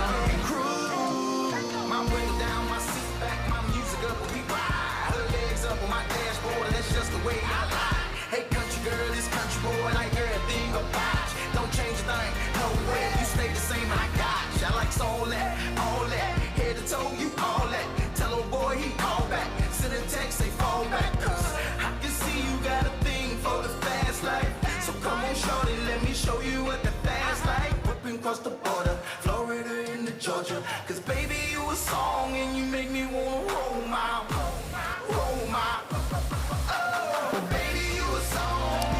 All right, I have a secret between me, you, and God yet again. Let me take you back to 8-year-old Brett Loftus, the second generation of the iPod. I had 3 songs downloaded. Cruise Remix featuring Nelly was one of those 3 songs. One of my favorite walk-ups we've done this year. That was quite incredible. I have a question, but I'll wait until the 3rd pitch of this AB. That goes foul. What were the other songs? It was Summertime by Will Smith. Okay. And I believe it was Young by Kenny Chesney. Dude, get some good. No, excuse me. I had a 4th one, Ice Ice Baby as well.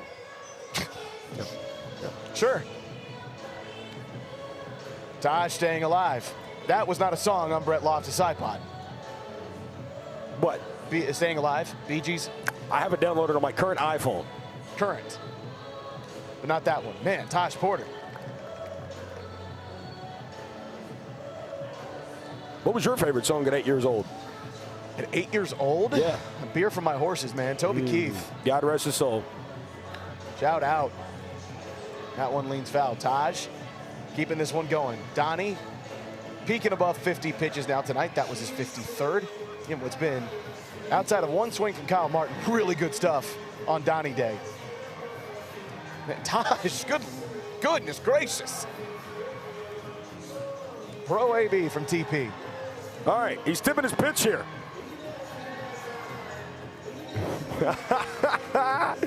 Look at those two laughing at each other, man. Jared Donaldson, Taj Porter, really good buds. Taj up the middle. Mondo, you got something fun? You bet you do. Behind the back, Armando Becerra. So cool, so calm, so collected. And again, you're seeing that 5 trick play inning. The Firefighters have to do trick plays here. And Armando, easy as can be.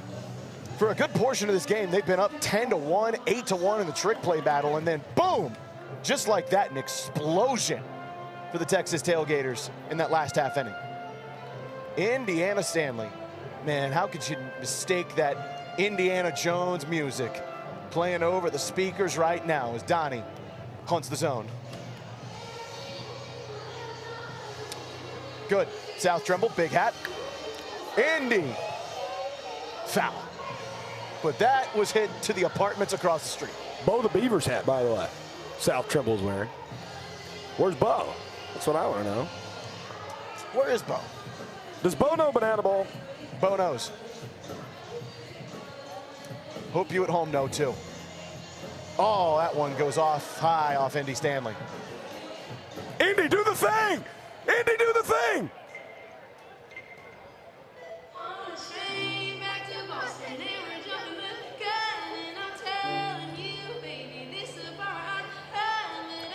All right, another secret, if I may. We have been waiting to get hit by a pitch for a month, ladies and gentlemen. We've had that song ready for the last month, but the Texas Tailgaters have been allergic to getting hit by pitches. Jared Donaldson, I know you didn't do that intentionally, but if that's the single gift you give me in this life, thank you, Donnie. Thank you, and I truly mean that. Thank you. I'm glad we all got to experience that together. I'm seriously wondering, and as is the chat, where Bo and Grubb is at. I haven't seen Grubb in 15 years. And by 15 years, I mean since like last night. I don't know where Bo is. I think they're on the roof. I'm not sure. I can't see them. But they usually have some guys who are considered their handlers, and I believe I see them on the roof. I'm not 100% positive of that. Yes, they are on the roof. I don't see them, but I do see their handlers. They are on the roof. I see a 2-2 count. And that one into the dirt. Full count could be big here with a runner on first. That runner in the form of Jacob Pippersick. Ball 4 sprint. And Pip was taken off. But gets the breaks from Joe Mikulik at third. That's great defense from the Firefighters to be able to hold him back. But now runners on the corners, and we turn the lineup back over to the man who just lent his truck, Zach Watson. His wife, Jess, they drove up here together to Charlotte, and our lovely director of entertainment, Jordan Watson, unrelated to Jess or Zach, asked if we could use that beautiful GMC 2500. And so they said yes. That's team first right there. That's Texas Tailgaters right there. Donnie way outside. He was so good to start this relief appearance out. He has gone almost 70 pitches. Waddy, right out of his shoes, strike one. Brett Loftus has talked about this before with the splitter. Donnie can throw that splitter in so many different ways and different situations to make you fooled with it. Right now he's got to find it. 3-1 count, ball 4 sprint, easily gets Pip in from third. Instead, we'll stay here for another payoff pitch.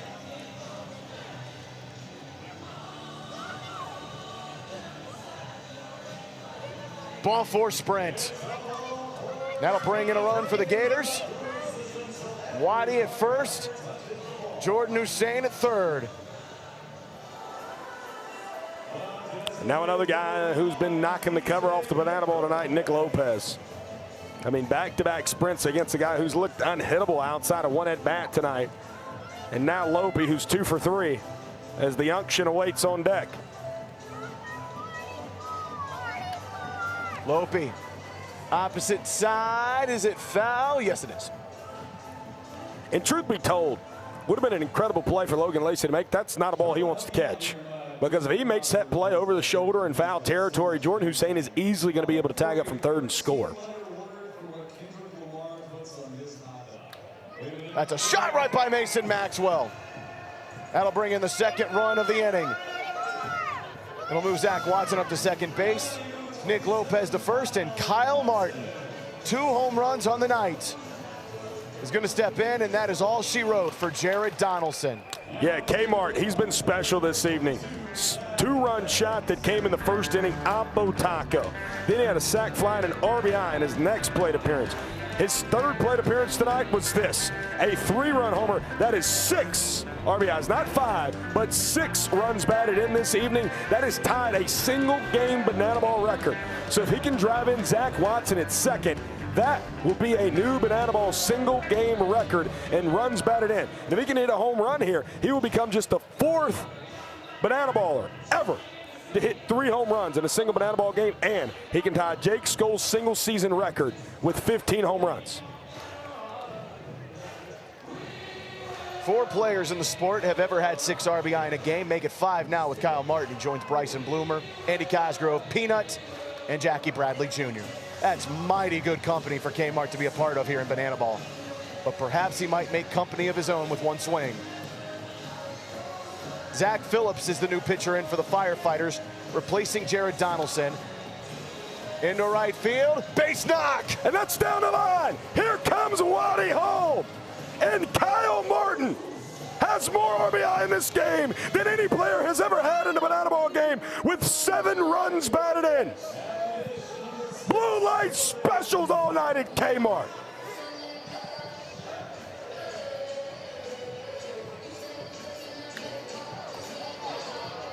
Barth, that is a hot shot to Logan Lacey, and immediately records the out. Big time play from Showtime. Again, you wonder why they call it the hot corner. It's because of plays like that from Logan Lacey. Now Philly, runners on the corners, desperately needs to get Firefighters out of this situation. But what about this Gator offense tonight? That is now 4 innings with at least 3 runs. Did it in the first, second, the fourth, and now the 6th. Taylor Justice, Peanut, through the legs, called in for a trick play, the 12th on the night for the Firefighters, and Philly does get out of the inning with the runners on the corners, but Kyle Martin has put himself in a class of his own. Bo the Beaver, he's got me worried. That's all I'll say. But again, more about Kyle Martin, man. First year in the sport, and he's just been incredible. Just been incredible, and you should have probably expected that with the experience he brought into the game, but man, he has taken the banana ball like a fish to water, Brett Loftus. Yeah, I mean, he's been a microcosm of an incredible offensive game here tonight. We have seen 17 combined runs on 21 combined hits thus far. 12 of those runs coming from the Texas Tailgaters as Matthew Fletcher begins his 3rd inning of work. He's put up back-to-back zeros thus far. If he could do so here in the 6th, the Tailgaters would retake a 1-point lead. We have seen the Firefighters respond from a 3-run inning. That was in the 2nd. Now that required a lot of wackiness that the Gators could not control. But there's a guy to help start that lead off here. It would be Eric Jones Jr., who has a single and then had a screamer of a ball hit to Zach Watson. Only problem is Zach Watson dove out for the catch. That one into the dirt. Barth behind the back, over to first in time. Buckets for out number 1 here in the bottom of the 6th, 12-7 in the trick play battle now. Jordan Barth adds another one to his night, and Matthew Fletcher working with pace. Already going as Logan Lacey steps on in for ball 1. Lacey has a single and a double tonight in his first game hitting in that 6th spot. Also had the first trick play of our evening on a sick behind the back catch over near the Texas Tailgaters dugout. 3-0 Make it 4-0. It's ball 4 sprint. Lacey has reached on all 3 plate appearances tonight. He'll hold the brakes at first to send up Mason Maxwell, who's got himself an RBI single and a steal of first base.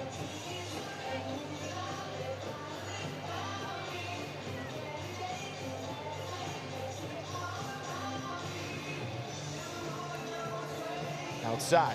Yeah, you've seen Fletch have to work with some pace and now having to work out of the stretch. He's worked most of the time out of the windup tonight. Mason fisting that one into center field. Will it land? Indiana Stanley! Bucket! No! Trick play missed. He gets it in the second. Hussein steps on the bag. So that will just be a long fielder's choice, is all that will be. Indy lost the ball out there in center field. Logan Lacey didn't take off.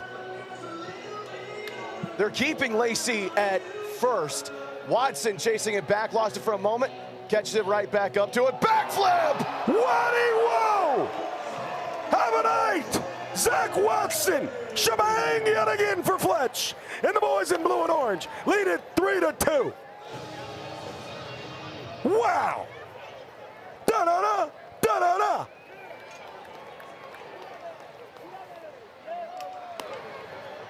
Oh my goodness. What are you doing, Bo? He's repelling. He's repelling from the roof. Now he's doing pull-ups, Brett. He's doing pull-ups. You thought he was up to no good. No shot. No shot. Brett, he's upside down.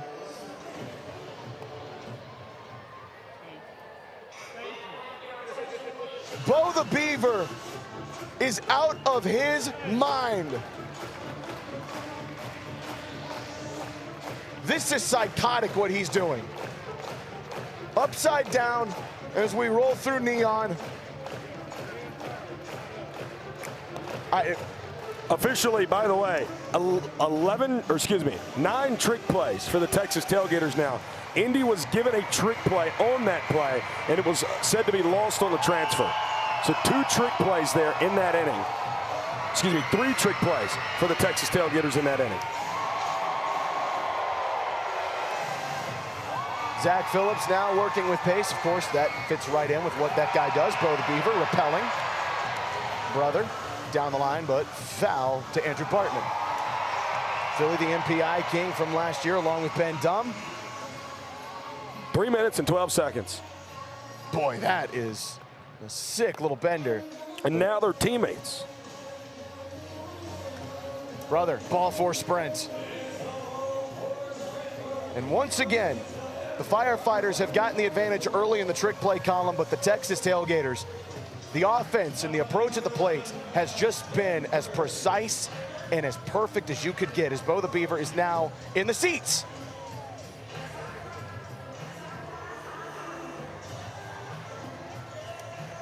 Mac Danford there.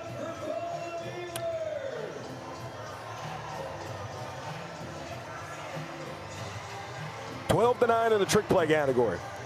12-9. So again, trailing by 1 there. Or excuse me, trailing by 3. 1 more, I should say, should be added there. Danford fouls it back.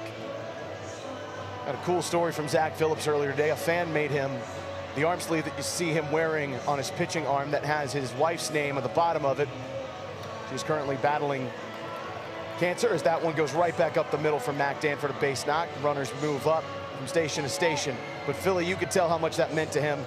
And that's the cool part of Banana Ball fans, man. You think about these guys in so many different contexts than just players. You know Philly loves to be able to honor his wife, especially with her battle right now. We certainly are thinking of Reagan. Hoping for her, praying for her. I know she's doing well. Philly has given me a couple different updates on her as he checks back over at the runner at first. Zach, tonight, the Firefighters have conceded 8 free passes, 5 ball 4 sprints, a steal of first, and 2 hit by pitches. Taj, strikeout. Philly, right back to it. Talk about the free passes. The strikeouts can really change things, but the guy coming up is Indiana Stanley, who already tonight has a steal of first base, hit by pitch, and a single. He has reached all 3 times.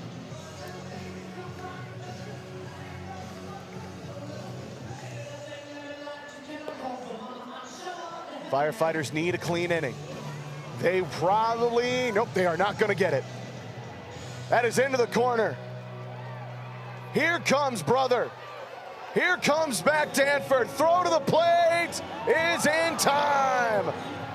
1 run will score, but Mack will get tagged out. But the Texas Tailgaters, off the bat of Indiana Stanley, have put another run on the board. They lead at 1-0. Man, it is incredible what Indiana Stanley has done in this series thus far and what he continues to do. Incredible tag there from EJ on Mac Danford, but still able to get a run here in the top of the 7th. Jacob Pippersick's now going to come out and run it first. Great play by EJ. And Jordan Hussein now at the dish. It's a heck of a relay throw, too, from Tyner Hughes at second base to get it there in time to EJ.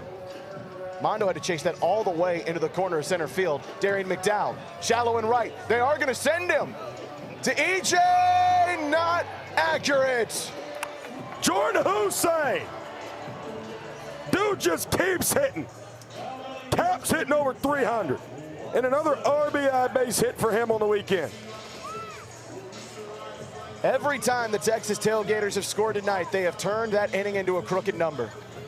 3 innings in the first, 3 runs, excuse me, in the first, the second, the 4th, and the 6th innings, respectively, and now 2 here in the top of the 7th. Keep in count, that's 14 runs, the most ever the Tailgaters have scored in a single game. Waddy, high into the sky, Darian McDowell. Could he get a trick play here? Tip drill, it fell flat. Throw to EJ, it's cut off. Jordan Hussein scores, and it's another, the 5th 3-run inning of the night for the Texas Tailgaters. Yeah, I mean, kind of what we talk about. Trick plays miss can come up and bite you. And in a game where we're already running a little bit low on time, I know Darren McDowell's very good at those, but maybe that's when you catch old-fashioned as Lope sends it in the left. They're going to wave Waddy. Throw home, not in time. And another RBI base knock for Nick Lopez. His 4th single in the ball game, Zach. Making a double there for Lopez. No, he would have advanced on the throw, so it's an RBI single.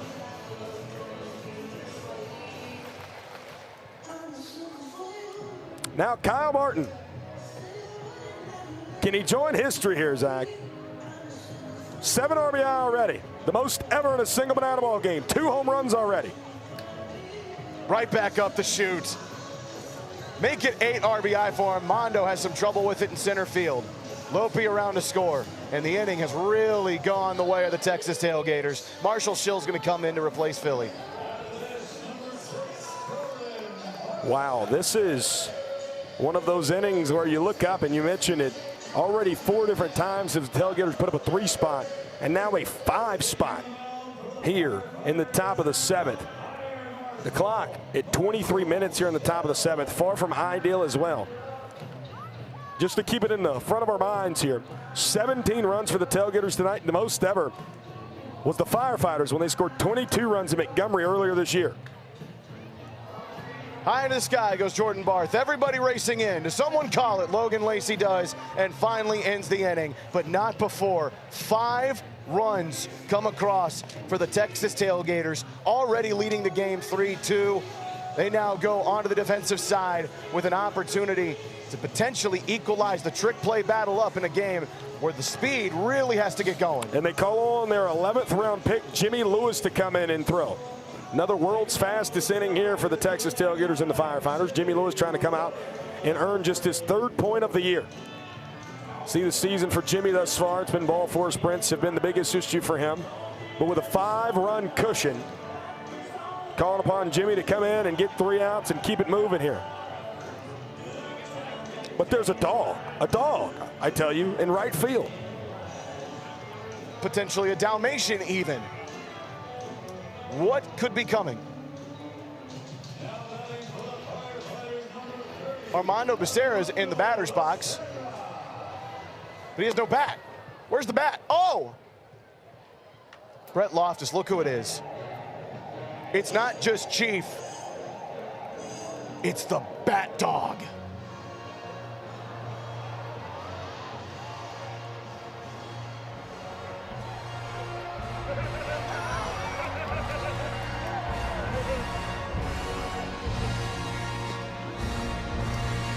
Look at JT, dressed up as Robin. Armando Becerra says, thank you very much. Well, that's a nice way to put some smiles on all of our faces. Chief making his first appearance tonight. Also very important here. You want to win the 7th inning, of course, but the equalizer point. Tailgaters trailing by 3 in that category. An opportunity for a trick play here. Kyle Martin. Tip drill, book it to himself. The 10th trick play of the ball game for the Texas Tailgaters, and that makes it 12 straight games that the boys in blue and orange have gotten double-digit trick plays, as now Rex Castillo has a good friend of ours.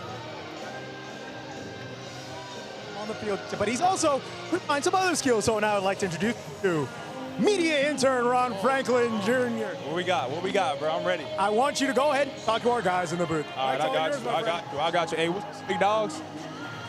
Ron, what up, baby? I'm chilling, bro. I'm chilling. Ron, talk to me about that Scully tonight.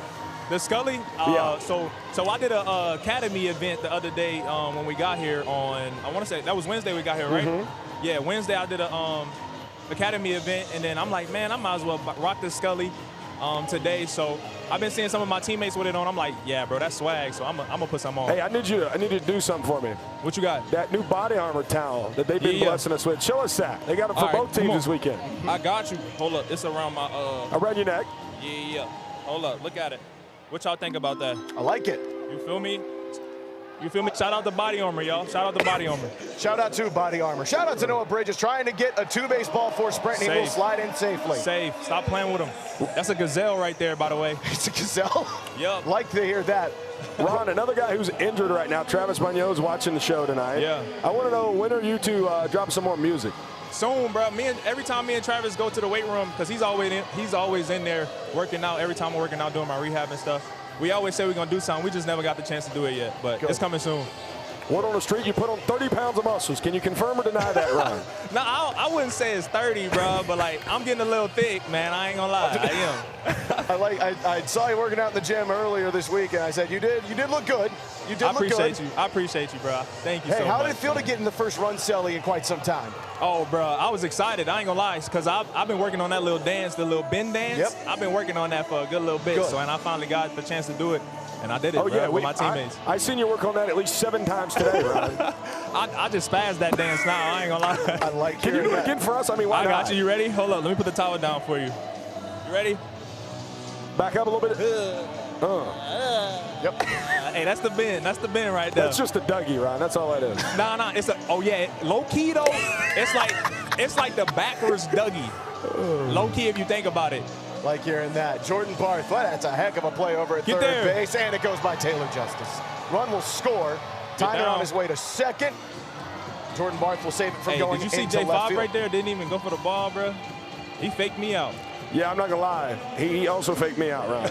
Yeah, that was. He faked me out, bro. What you got on you guys tonight? 12-10 leading in the trick play battle. I mean, we actually talked about this today. You know, you and I were talking about out there the innovation of trick plays. Firefighters really starting out onto those, Ron. Yeah, man, they are, bro. We work on it every single day, bro. So, I mean, the work is paying off right now against a really good team that's really good at trick plays. Your roommate has fought one back over to Kmart, and that will land on the track. Caden Green on his way to second. Hey, he's hot right now, bro. Yes, he is. Can't cool him down. That'll score a run. It's 5-2 in the inning. But yeah, Caden Peanut Green. Hey, can you go talk to another one of your roommates real quick? Where's Javon at? All right, watch this. All right, y'all ready? Oh, jeez. Oh, geez. Javon. Uh-oh. He's hiding from you. Oh, gee. Hey, bro. How you doing today, man? I'm doing great, bro. Thanks for asking, bro. They asked if I could get my roommates on the mic right now. What you got to say? I'm just saying it's a pleasure, bro. Franklin hasn't been here for minutes, so the energy's great. For real, bro. Wait, bro, you working hard, bro. You sweat. I appreciate it, bro. Hey, how you feel about my Scully, bro? The Scully? Yeah. Good, bro. I look good? Yo, I never knew they had a Scully that big for your head, though. All right, Steve, this one off the mic right here. Watch out, bro. Watch out. Hey, can we get a bucket from Javon? That's what I need to know. One more thing. Can we get a bucket from you? Say it again? Can we get a bucket from you? Bucket! Yeah. Thank you. Jonathan Sunshine Looters gets trick play number 11 on the night. Hey, Ron, your roommate from last year, Sonny, man. How special has it been for you to watch what he's been doing this year? Y'all really don't understand how much I love Sunshine, man. Me and Sunshine was roommates here. It was me, him, and Mason, and Joe Sperone. So 2 tailgaters and 2 firefighters, man. I love Sunshine, bro. I'm so happy for him that he got to the trick plays faster than anybody in Banana Ball. He's just a good guy, bro. He's down to earth. Man, just shout out to Sunshine, bro. I love you, man. Shout out to that guy. Hey, Peanut just had a heck of a hit. Why don't you go talk to him now? Peanut, where he He's at? just right behind you. Yeah, Peanut. Hey, I know you gassed, bro. What are you today? 2 for 3? 3 for 3? Oh my God. He's 3 for 3 with a hit by pitch, Ron. How you feeling, bro? I feel good, a little tired, but gonna push through this. Got to finish strong in this game. Yeah. Hey, this for Brett Loftus right here. Can I get a bucket? Bucket! Yes! Yep. There we go, baby. Yes, there we go. Hey, can you mess with him? I'm going to be honest with you, Ron. I don't know the score of the Auburn game. Can you tell him they're losing 8-0? No, I'm not telling him that. God. I'm not telling him that. Hey, he's balling right now. He don't even think about that right now. Good, Ron. Ron, save it. I appreciate you not doing that. Ron, you still cutting hair? Yeah, I do, bro. Size sometimes. I always bring my clippers on the road. So if you need a cut, Zach, you need a cut. I need one tomorrow morning. I need one back. Slide to the room, bro. I got you. That's going to be room 1218 in the Truist building. For real. For anybody wondering. Big bank over there for Frank. Oh, my goodness. Face plant. Logan Lacey just tripped. Jordan Barth throws it over to first. I'm sorry, Lacey. I had to laugh, bro. I had to laugh. Put him in the trick play battle. Oh, man. Ron Franklin, how much I missed you, brother. Hey, I appreciate y'all, man. Thank y'all. Hey, thank you, Ron Franklin. Love you.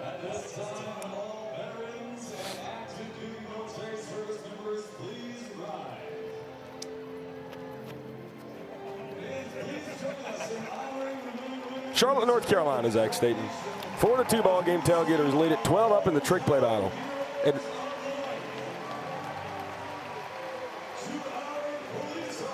well, why don't we take a look at all 24 of them here, Brett Loftus? Because it is 12-12 in the trick play column. As it stands, the Firefighters still at this point would be denying the equalizer point because it's still tied up. But after leading this one as many as 10-1 in the trick play battle, Texas Tailgaters have come all the way back, absolutely exploding here in the 5th, 6th, and the 7th innings.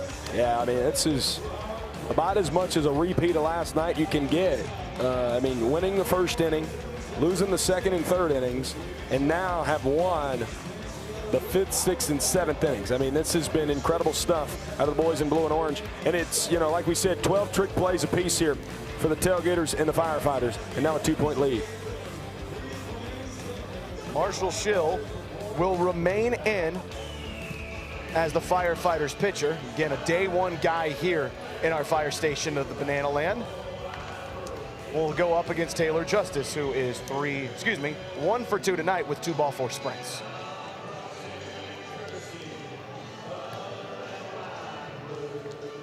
Marshall going right after him. It's a 2-1 count there. This inning quite important for both defenses.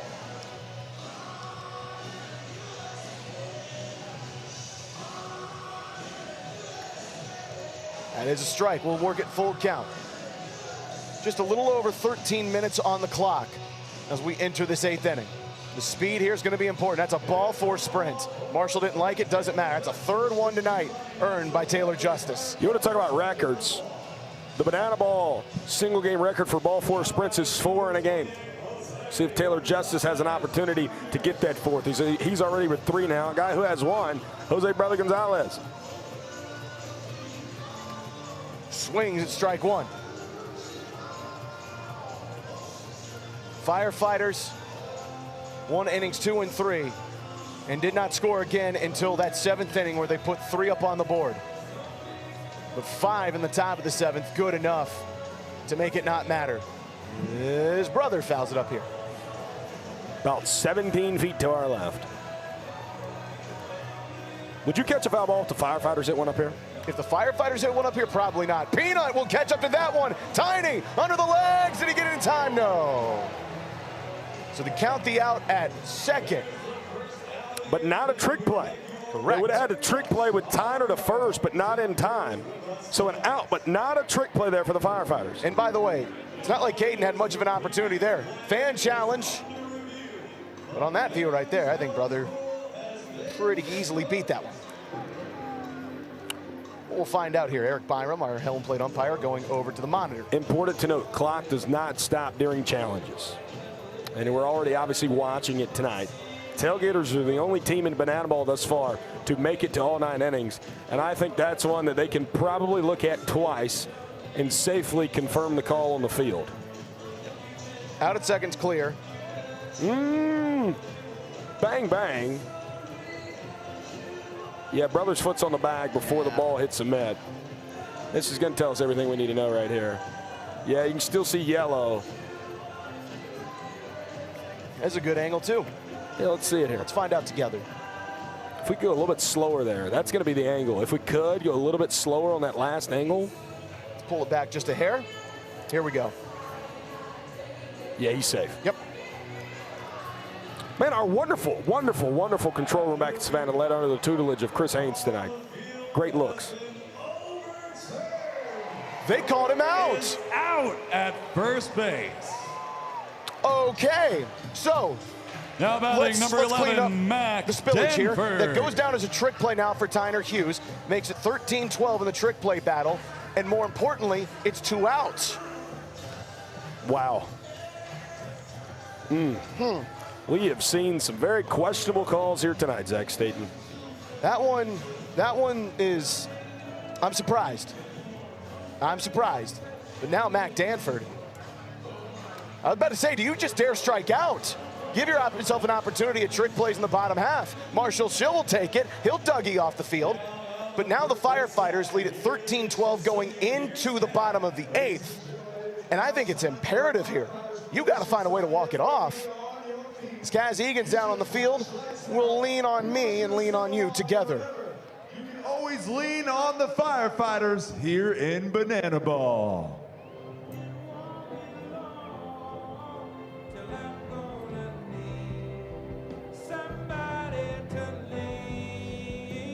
Sing it, Charlotte.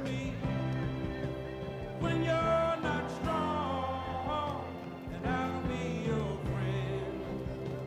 I'll help you carry on, for it won't be long till I'm gonna need somebody to lean. Let me hear those beautiful voices.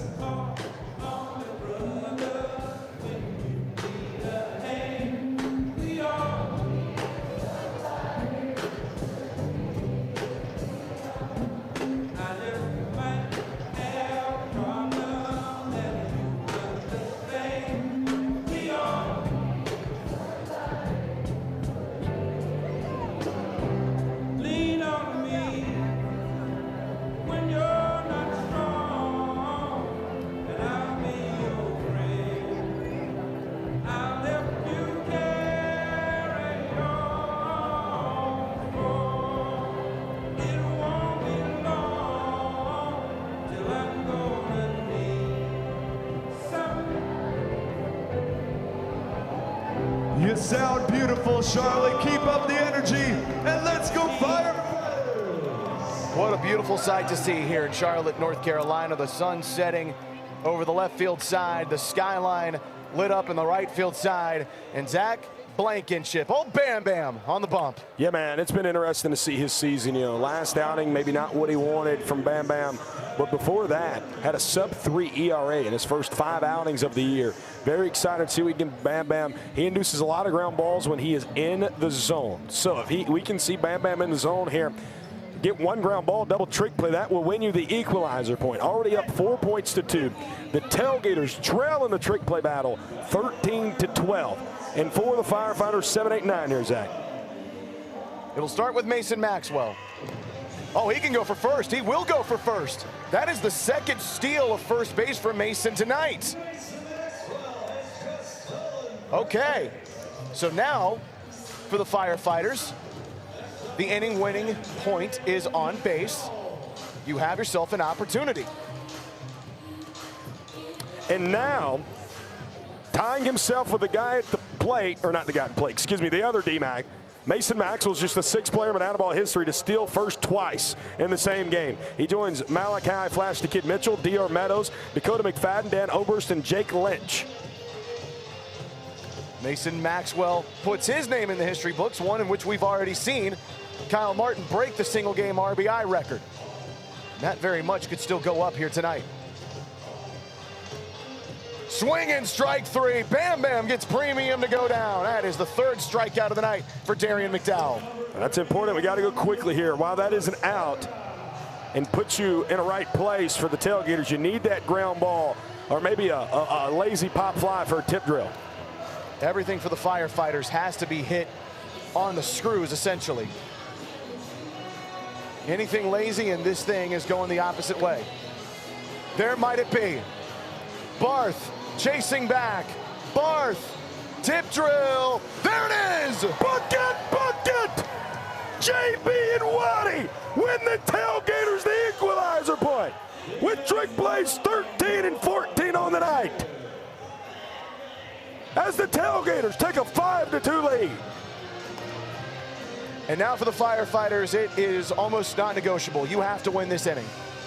Going down 3-2 or 5-2, excuse me, into the 9th inning would be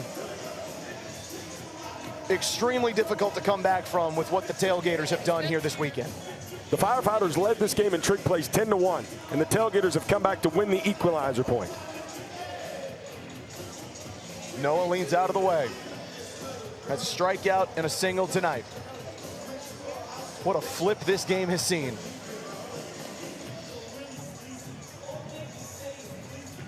Noah leaning out again on a 3-0 count, make it 3-1. Ball 4 sprint, Mason could go. Hussein sends it around. Oh, that one drops. But Mason will just hold there. That's the right call there from Val Perez to put the brakes on. And so they'll turn it back over to the top of the order. Tyner Hughes already has himself a walk-off hit tonight in the 2nd inning. Can he find something here to get Mason those extra 90 feet home? Maybe. Way foul.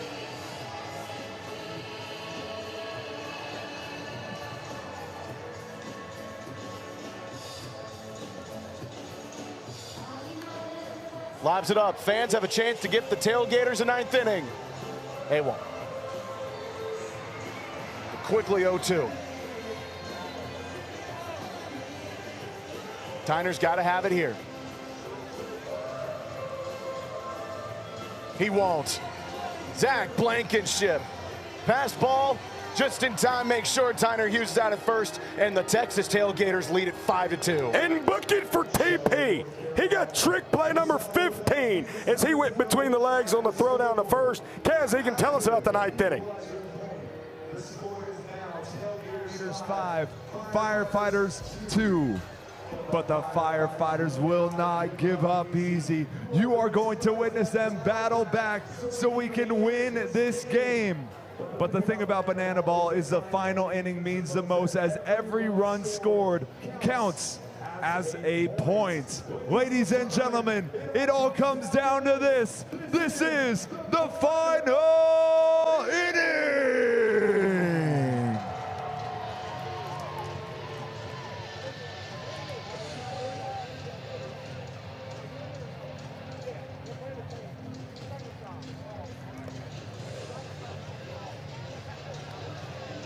So here is the now hometown for kid, the Firefighters, Johnny Hummel. The Charlotte Kid. Went to high school at Butler High School in Matthews, North Carolina, just about 25 minutes outside of city limits.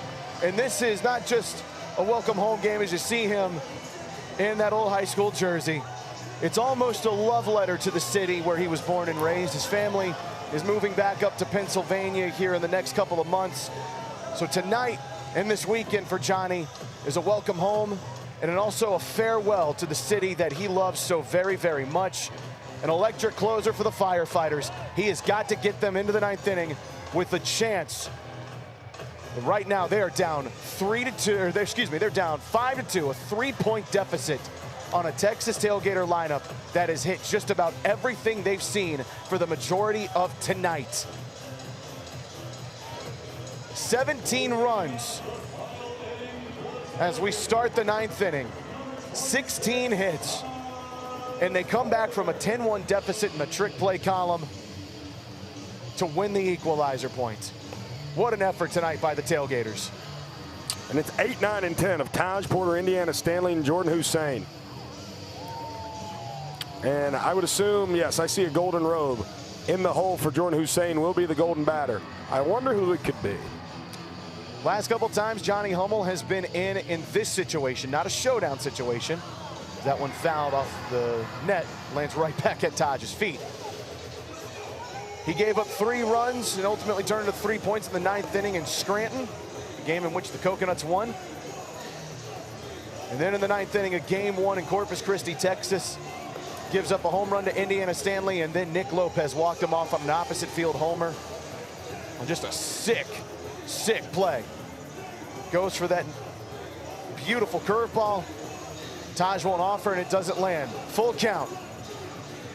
Ball 4 sprint. And that is the way the Tailgaters needed to start off the inning, getting on base. And for the Firefighters, now your work cut out for you, really, with Indiana Stanley up. Has not been retired tonight. Still a first, a hit by a pitch, as well as a single and an RBI double thus far. Firefighters, I think at this point, given everything that's flipped here, especially with the trick plays, have got to just be stunned. Had control of this game going out of the 3rd inning. As Indiana Stanley swings, it'll be an 0-2 count. Again, this is why the Texas Tailgaters are who they are in this league this year. Indy won't offer. This has been the best version of the brand of banana ball the Tailgaters play tonight. 3 home runs and winning the equalizer point. And that's a backwards K. That is a beautiful curve from Johnny Hummel. So he gets on the board with that backwards K for a strikeout, and now a tunnel is forming. There's only one man it should be. Tell me, Rhinestone. The Texas Tailgaters are invoking the golden batter rule. Now batting in place of Jordan Hussein is the Tailgaters' golden batter. Please welcome Kyle Kmart Martin. He has recorded an RBI in every single plate appearance he's had tonight. 4 for 4 with 8 RBI, including 2 home runs. And in what is his 15th golden batter appearance of the year. If he can leave the yard for the 3rd time tonight, he will tie the single season home run record with 15 on the year. Banana ball history, potentially. Swinging for the fences there. Johnny Hummel has faced Kmart in a golden at bat situation in in El Paso, and got the out. Can he find it again here against the hottest bat in Charlotte, North Carolina? That one goes by EJ. Runner will advance from 1st to 2nd. Double play ball out of effect. Jacob Pippersick, by the way, yet again running.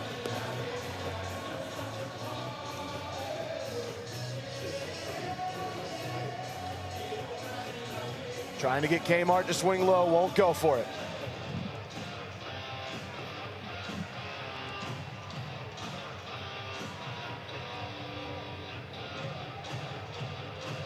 Kmart swings and strikeouts. Johnny Hummel again goes to the curveball, and again it works just as ordered. Job's not finished so for Johnny Hummel. Top of the order here, Zach Watson. He's got a ball for a sprint and a 2-run double tonight. Reached his last time up via trick play, missed his pip, takes off for 3rd. 13 stolen bases now for Jacob Pippersick. 2nd in all of banana ball. Throw is low from EJ. Lacey does an incredible job at 3rd base from letting that one bounce into left field. Ball force sprint cannot be accepted here for Johnny Hummel. Anything in play has to get in front of every Firefighter defender. That one into the dirt. 3-0 count. Big time red light. Firefighters outfielders coming way in for ball force sprint defense. Won't need it there. 3-1 count. Runner 90 feet from home. Ball force sprint. Jacob Pipersick will easily cruise on in. Waddy turns, then stays at first. And it's a 6th point here for the Texas Tailgaters.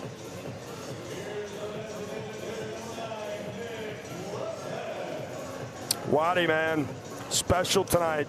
Beginning the 6th time through the order. His 2nd ball force sprint. Double-digit free passes for the Firefighters pitching staff tonight. And a rapacious approach from the Tailgaters lineup. A big reason why the Tailgaters are up by 4 points right now. They won the 1st, 5th, 6th, and 7th innings and the equalizer point. Lope trying for everything he's worth there. The 1-2. High in the sky.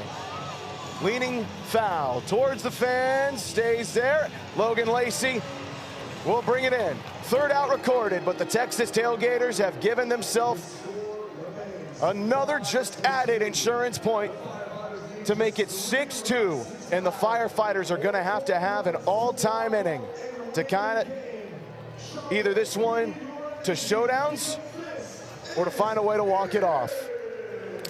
And because of that point/run scored in the top half of the ninth, it will not be a save opportunity for Reese Miller, who will now enter the ball game here to face 2, 3, and 4 for the Firefighters. Reese last night earned his 10th save of the year, which is leading the Banana Ball Championship League. It's Miller time. The thing he can do tonight, continue to lower that ERA and paddle those strikeouts and inevitably give the Tailgaters their 17th win of 2026. Nearly doubling their win total in their inaugural season of 2025, which was 9. A special bunch. Already 6 points on the board here tonight, including the equalizer point. The 5th time they've won that this year. More times than any other team in our sport of banana ball. Those Firefighters starting to gather around now. I think they have something special here planned for Caden Peanut Green as he begins this inning.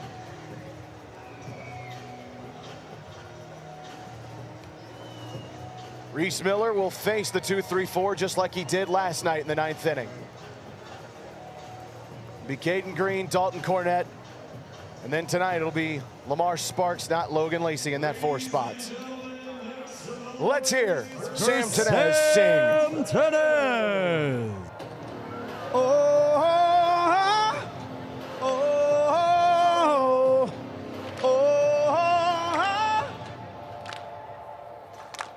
I've got that lightning inside me, son of a god. I'm like a titan that's rising, oh, just you watch. I'm stepping into fame. There is no time to waste. I've got that lightning inside me. This is how legends are made. Oh, oh, oh, oh, oh, oh. This is how legends are made. Oh.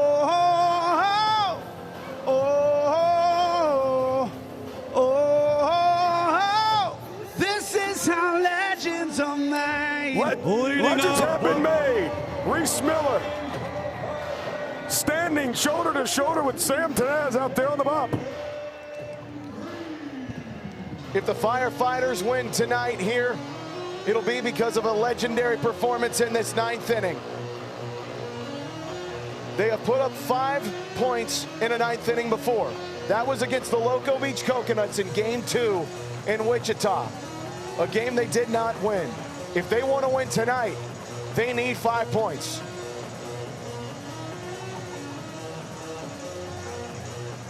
That frisbee of a slider, a little too up top. Grubb is finally back from the roof with Jonathan Hughes and Mac Danford. 2-0. Outside, make it a 3-0. Joe Sperone was also warming up in that bullpen, so if trouble arises here for East Miller, I'd expect Sperone to come in the ball game. He's on the board with a strike. Peanut yet to be retired. Hit by a pitch in his first plate appearance, then a double, a single, and an RBI double. And now he faces a full count.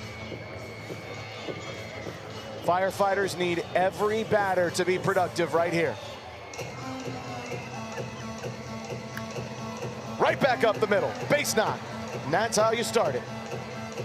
4 hits tonight for Caden Peanut Green and was never retired.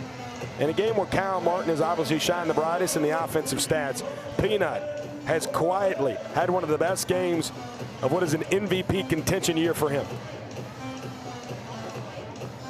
Last night was held hitless. He will not be there tonight. Dalton Cornett over to Zach Watson. Out 1. Peanut will retreat to first. And quickly, 1 down here. Here comes Lamar Sparks, his first time here with the Firefighters that he's batting in the 4 spot.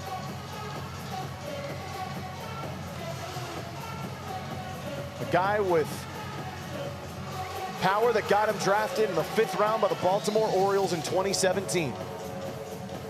Guy with 6 home runs this year, most ever for a Firefighter in a regular season. Golfs at this one. Kmart underneath, 2 away. Firefighters are down to their last out. And how poetic is this? Being down by 4 points in the city of Charlotte, North Carolina.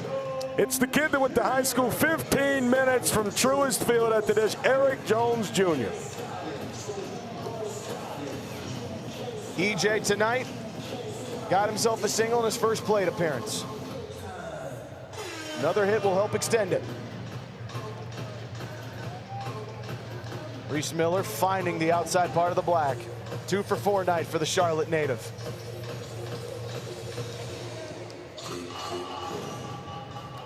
Big swing. And they're down to their last strike.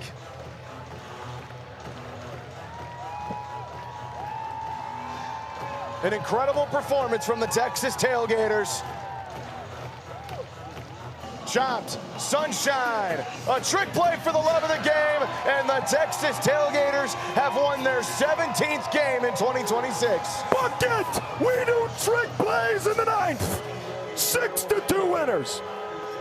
And the Junkyard Dogs, the Kings of Texas, have come to the Queen City and won yet another series in 2026.